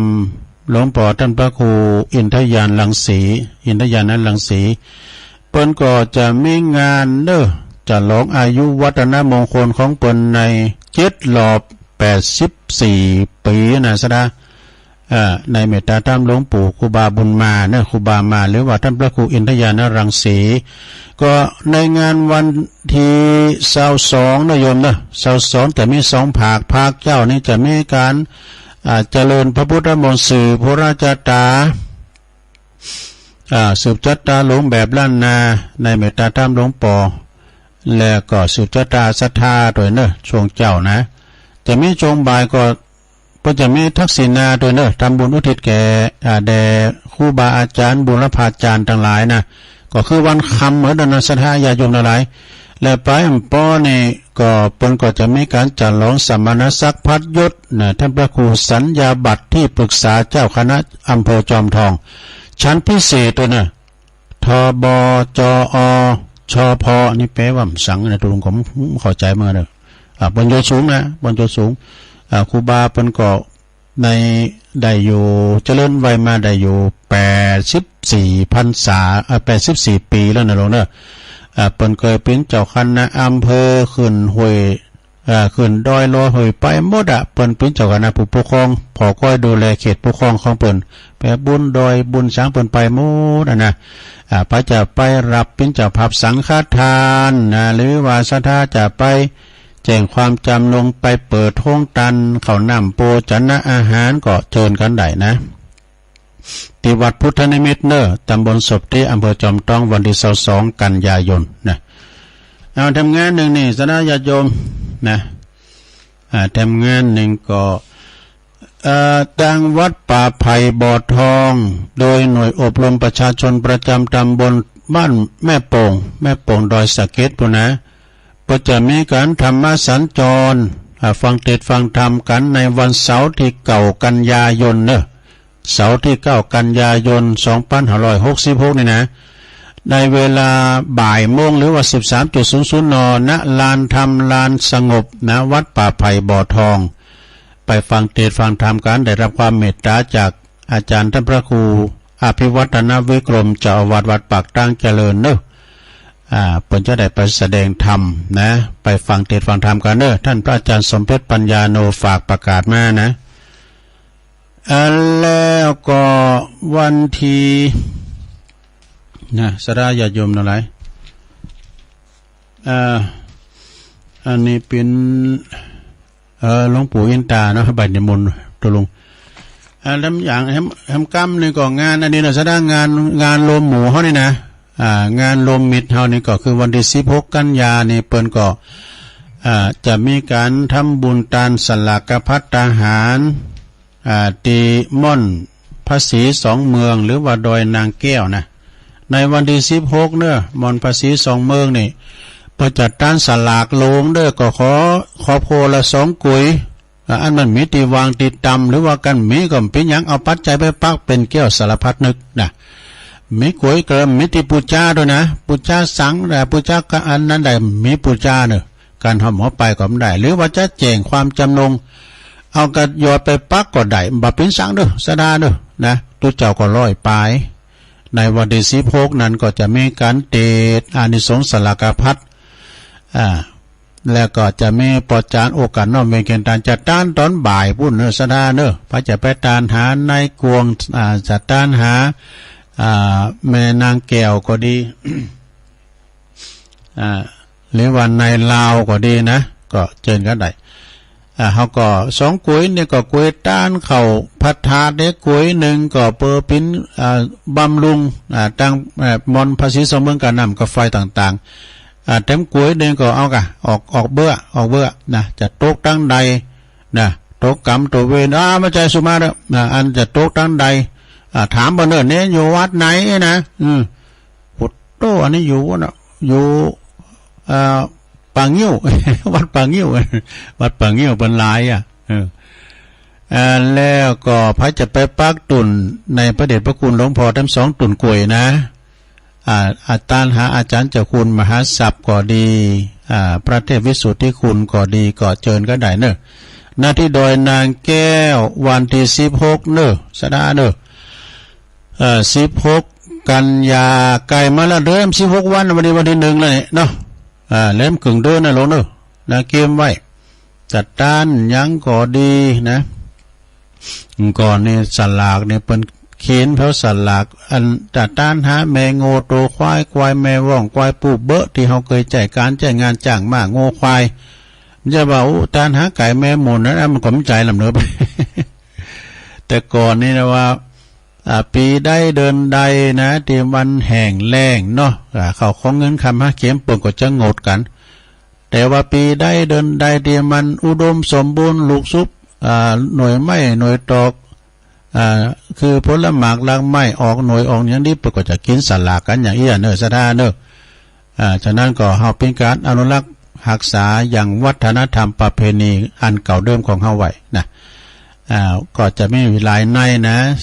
เรื่องกับแม่น้อยแม่หลงเรื่องนางยักษ์ศินีต่างๆเนี่ยมีความเป็นมาเป็นไปและละอ่อนเลี้ยงควายตัวเองนะอันเป็นอย่างอีเนอร์สถาญาโยมทั้งหลายอันนี้ว่าได้น้อยยาทั้งหลายนะยาทั้งหลายนี่เอาไว้วางพุกเนอะแล้วก็จะเสาะทำมาตีแถมนะสถาญาโยมต่อไปก็ตุลุงจะตักตังลายกันเนอะวันนี้คุณก็พ่อมป้อนหลายเป็นนอนวัดนอนวากันนะสถาก็ไปนอนวัดนอนวากันก็มีนะแม่สีดาจากเว้งป่าเป่าเจริญแถมด้วยนะเจริญในตังใดมุนะแม่สีโนนสีจม แม่สีโนนสีจมเปิดฟังกันอยู่ปูนเป็นอยู่เซนตุ่นโมงไม่อายฝางบุนะยงยุทธมณีวันนี่ก็ฟังอยู่นะครับจากป่าบ้านบ่อแห้วลำปางปุนะคุณแม่กันดาสีเนตรเพิ่นก็ว่าสาธุลุงฟังอยู่ให้กำลังใจเจริญพรขอบคุณเนอะอุ้ยน้องด้วยนะเจ้าอุ้ยน้อง แล้วก็แม่ครูเกษินีก็ฟังอยู่นะเพราะว่าบ่ฟังป่าเปิดฟังจากมือถือเนอะเจ้าฟังจากมือถือก็ได้นะซะนะแม่แดงอัมพรจังฟ้อนเล็บเนอะไปลืมเนอะวันที่22นะไปฟ้อนปูจ้าเนอะนะปลาจาหมูไป นั่นจังฟ้อนนี่อยู่เต็นดอกไม้จอมตองแม่ศิรินทิพย์บุญเลิศอันนี้อยู่กรุงเทพฯปุ่นน่ะดูกราบไหว้สาธุลุงเจ้าฟังอยู่เนอะเจ้าสาธุ แม่ครูยากศนในแม่ครูยานี่ก็ฟังอยู่แล้วก็ปลงสุเมธอินตะเกียวตัวเนอแกเก่าพุทโธสูงนั้นขอคิดมากกว่าเขาทานนะเรื่องหมอนะ หมอกับโจรใช่ไหมเนี่ยหมอรักษาตุลุงเรื่องได้ยินกันเปิ้นถ้าเปิ้นตุลุงจังไปฮะเปิ้นหมอลงนะแล้วก็โยมยุพินหอมมาลาปีน้อยจากแม่โยกเนื้อฟังอยู่เจ้าสาธุแม่ครูทองคำที่วงคำจากเสาหินสีโบบานดอยติพุ่นเนอะฟังอยู่โอ้พระอาจารย์นิพนธ์จากวัดพระธาตุดอยสะเก็ดไหวสานะครับเนอะท่านพระอาจารย์นะครับอันนี้พี่น้องจากบวกกลางสันกำแพงแม่สุทัศน์ดีมูลแสนพรหมทุ่งปีนะเปิ้นก็เปิ้นนอนวัดเจ้าไม่ได้ฟังกันเนาะเปิ้นเขียนไล่มาเจ้าอธิการวิชาสุจินโนนะตุปิชาเนื่องจากวัดปัตตาน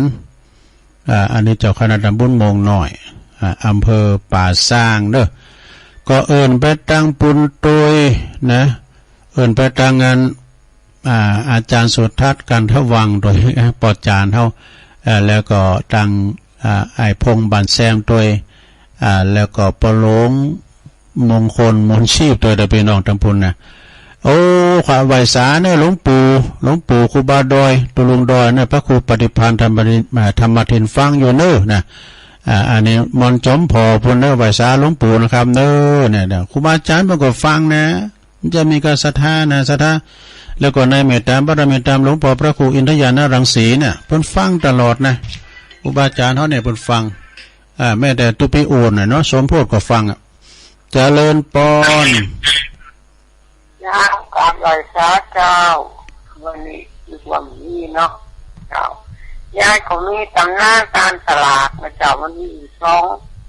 งตำนานแต่เป็นตำนานในที่3 ตอนนะเจ้าในพุทธกาลตำนานคนเรามีสูงข้าเจ้า7 ตนได้ออกทุดงตามป่าไพศาลจุเจ้า7 ตนถึงล้านหงยา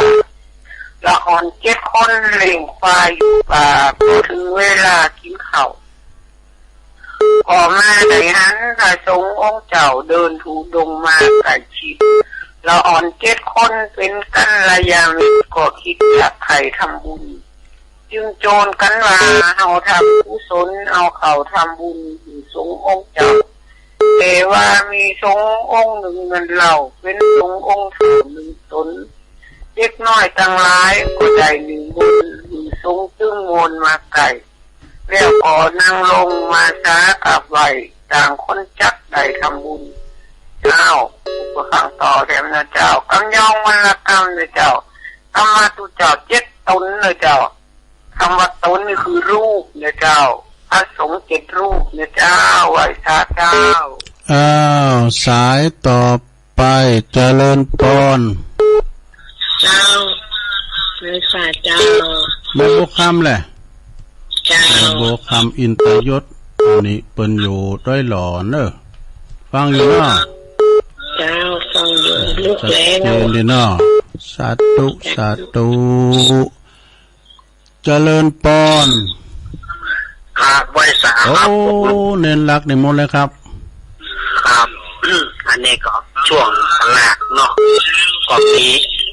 อย่างหลายอย่างเนาะมันยังช่วงค่อยเดือน12มาละก็มีการกินการหลากการอย่างการนะครับก็จะเริ่มได้ยินได้ยินการเล่าประวัติอย่างต่างๆก็เริ่มมาละใกล้เดือน12นะครับเนาะครับวันนี้ก็เป็นวันคล้ายวันเกิดวันที่1 กันยาเป็นวันคล้ายวันเกิดของแม่เพนคนสู้ชีวิตเนอร์ครับวันนี้ก็อวยพรให้แม่เพนมีความสุขความเจริญเนอร์เนื่องจากว่าวันนี้วันคล้ายวันเกิด1 กันยาอายุประมาณ62พอดีครับผมครับผมกลับมาทางนั้นขอบคุณครับถ้าว่ามีเวลาโอกาสก็สักวันก็เอาธรรมมาติดหรอนะอันนี้สงสลักกับพัฒนาหารนะถ้าจะได้หลักเป็นเราได้โม้ดาวเลยดีโดยเจริญปอนไอ้สาเจ้าตัวหลวงฟังอยู่เนอะใส่น้น้อยเจ้าลำปางดูดีเนาะเจ้ามันไล่น้อยฟังตาเจ้าตรงชัดเจนดีบุญญาวาสเนาะเจ้าบุญญาวาสเจ้าดีกันขอบคุณโอ้แม่น้อยเนอะแม่น้อยดูดีสาธุลำปางมาแล้วลำปางเมืองฝางอย่างมาเถอะเจริญปอนสาธุวันนี้แม่ว่าฟังเจ้าแม่บัวพัดวันนี้เป็นวันเกิดเจ้าวันนี้74 ปีพอดีเจ้าโอ้ขอสุขภาพสมบูรณ์แข็งแรงเด้อแม่บัวพัดเด้อมันก็เป็นนกกินดินเจ้าว่าจ่าเจ้าต้นสานฝางสาธุแม่บัวพัดเด้อวันเกิดวันนี้ตัวแฮปปี้เบิร์ธเดย์เจริญปอนแม่สายทองแม่สายทองเจ้าแม่สายทองนี่ก็เจนดี98-15เนี่ยเจ้าการเนาะยินดีแม่เนอะใหญ่ตัวลงเด้อสาธุเจ้ากับไว้สาเจ้าบ้านผู้ก็มาอยู่ยกวัดมาบาทโอ้60ผู้ใหญ่พ่อบุญตันครับไว้สาธุลุงป่าไล่เจ้าถึงเจ้าล่ะ3 ยอดตั้งใจถึงเด้อโอ้ยินดีปอนนางๆเด้อไว้สาธุแม่บุญเมืองก็เล่าห้องหาฟังแม่บุญเมืองเจริญปอนรัชการเจ้าลุงโอ้ยายพรร้องวัวแดงชัดเจนนี่เนาะยินดีเนอะบุญหักษา0899555656เจริญปอนรีบกอยรีบขอรีบกายสลัดสบายสายบอจะเน่าน้ำมัสการเจ้าตัวลุงแม่จันสมตามอยู่นั่นเจ้าโอ้เดียวไม่เสียวพักกับวันนั้นน้ำทองแม่ตัวลุงไม่เสียวพักพี่เสียวเดียวไงเดียวกับเจ้าตามอยู่นั่นเจ้าน้ำมัสการเจริญปอนหลังกัดแม่สาวเจริญปอน ครับกราบนมัสการครับตุลุงครับไอ้พงนะครับไอ้พงบัตรแซมครับตุลุงฟังอยู่ฟังตะวันตุลุงเตะทำมาครับผมดีกันกำลังใจโอ้ขอบคุณไอ้พงเด้อไว้สาครับทีมงานธรรมะไข่เขตเด้อไอ้พงบัตรแซมป่าสร้างนะโอ้ฟังกันอยู่เจริญปอนการนมัสการเจ้าแม่สมุนเจ้าเมสวลักอ่ะเจ้าสิโพธารักโอ้สุมาเด้อได้กันแม่โอ้คิดผาดขนาดได้กันเลยนะแม่สุกแก้วสีโพธารามว่ากบฏทัดเปิ้นสกรรมเจ้าเป็นยังผู้ก็ยังมาอยู่ฮะเจ้ายินดีแม่เด้อสีโพธารามเพิ่นอยู่สารปียางเนิงบ้านเดียวครับอันปอาจารย์สายยันเจริญปอนแม่หยังจ้ะทำเจ้าแม่โบผันแม่โบผันอันนี้ถ้ำตับเต้ามาละอันนี้มันเกิดในบัวพัดอุรันกะแม่น่ะเปิ้นป้อนไปแล้วสมบูรณ์แข็งแรงนึงแม่บัวพัดนึงแม่จันสมเนอที่เกี่ยวกันนั้นจะไปเจ็บจะไปโจรจะไปมืดจะใครอย่างนั้นเจ้าอยากพวกใครอย่างเจ้าโอ้ดีแล้วบัวพัดแม่จันสมเนอสาธุไว้สารเนื้อทุงเนื้อขอบคุณแม่โบพันเนื้อถ้ำตับเตาใส่ประการเจริญปอนเจ้าแล้วบอกคำตะแกงเงินของเราเจ้านี่แม่บอกคำเนื้อจีนาเนาะเตือนตัวแต่เจ้าเป็นแม่ตะลุงลูกคนนี้ละตาจ้างไว้แล้วว่าตะลุงเรียบร้อยไว้ได้ไว้เดียวขอบคุณแม่บุญคำนะคะฟังไปผู้คนอยู่ฟังคือโดยต้องจักจักเกียรติเนอเดียสาธุกำลังจ่ายตุลุงเนอตาจ้างก็ขจรพอใจพิจารณาเอาไฟใหม่พระปิฎกเนี่ยนะไฟใหม่กะศาลาหันนิกรบนส่งไลน์มาเจริญปอนสวัสดีครับหลวงพ่อกฤษเนาะหลวงพ่อกฤษเนาะใกล้จะบิณฑบาตแล้วครับหลวงพ่อเทวดาสัมมาทิฏฐิคุ้มครองสติปัญญาให้เฉลียวฉลาดนะครับโอ้ดีเลยแม่พ่อเทวดาที่มิจฉาทิฏฐิไม่เอานะไม่เอามิจฉาเอาแต่สัมมาปกป้องรักษาการได้ไม่ติดข้องติดขัดในการเทศนาธรรมโอ้ขอบคุณหลวงพ่อมากนักเลยครับนะหลวงพ่อกฤษเดี๋ยวจบจากตุลุงไปหลายคืนปนานเนี่ยฟังพระครูจรทานพิทักษ์วันนี้วันศุกร์นะตุลุงแดงเด้อเพิ่นจะมาสักจากนั้นแล้วก็6 โมงถึง 7 โมงก่อนท่านพระอาจารย์ไมตรีขเวสโกมโนลีเด้อพระบาทตักผ้าเจริญปอนครับขอบคุณแต่ใจไว้สารและเมตตาธรรมท่านพระคุณเจ้าด้วยความเคารพอย่างสูงยิ่งครับท่านพระคุณเจ้าเสียงธรรมะที่เป็นเสียงสวรรค์เนาะท่านเจ้าเนาะเสียงฟ้องเสียงมองเข้าเสียงทุกเจ้าเล่าธรรมฟังแล้วก็คือปิติปราโมทย์เกิดขึ้นในอกในใจวันนี้ก็ถือว่าได้เป็นมงคลแห่งอย่างหนึ่งได้ฟังพระธรรมเทศนาท่านพระคุณเจ้าเป็นธรรมะคำสอนขององค์สมเด็จพระสัมมาสัมพุทธเจ้าที่ท่านเจ้าได้เอาจากได้คือเป็นน้ำธรรมฝากเป็นธรรมะบรรณาการกับคณะสถากับผมได้ฟังแล้วก็มีความจิตใจยินดีเป็นอย่างยิ่งขอกราบแต่ใจไร้สารและเมตตาธรรมท่านเจ้าด้วยความเคารพอย่างสูงยิ่งนะครับท่านพระคุณเจ้าขอบคุณพระอาจารย์นักเด้อ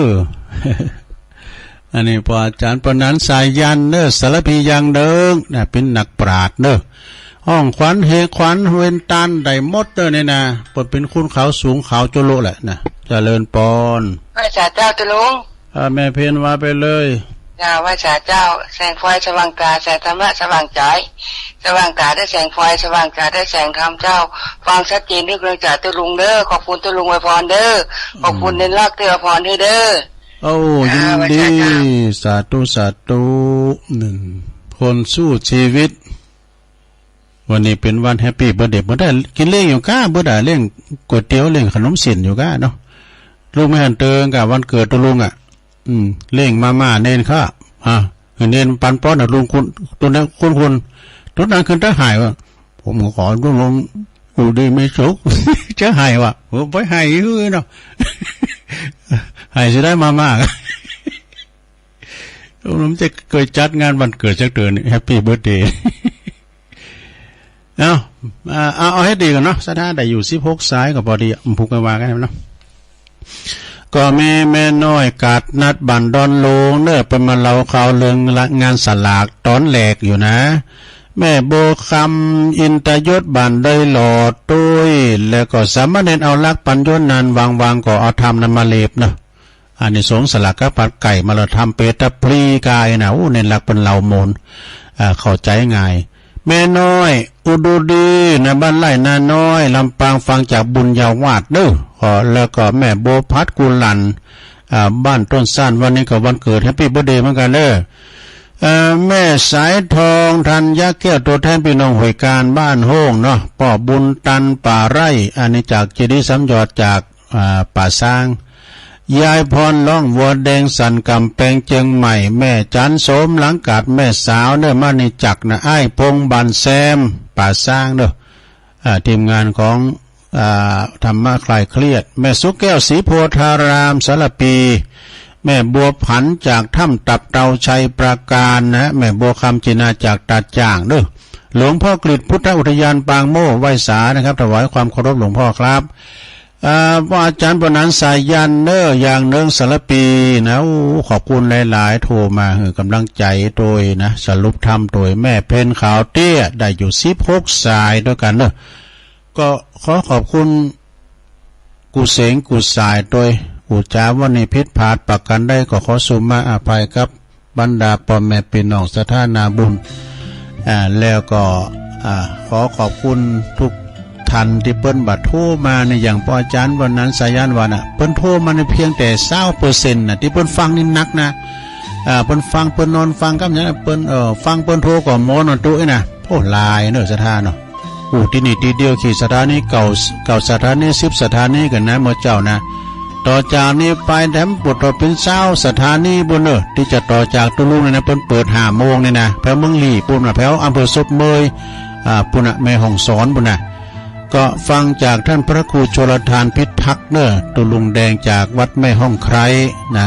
4 โมง5 โมงถึง6 โมง6 โมงถึง7 โมงก่อนท่านพระอาจารย์ไมตรีขเวสโกมโนลีจากวัดพระพุทธบาทตากผ้าการปิ้นลำดับต่อไปเนาะตุลุงนำรายการจากลาสถาไปก่อนเนอะโจดีมีใจเหมือนกันจุโกนจุตาเนอจัตตาโลธรรมาวัฏตันติอายุวันโนสุขังปะลาง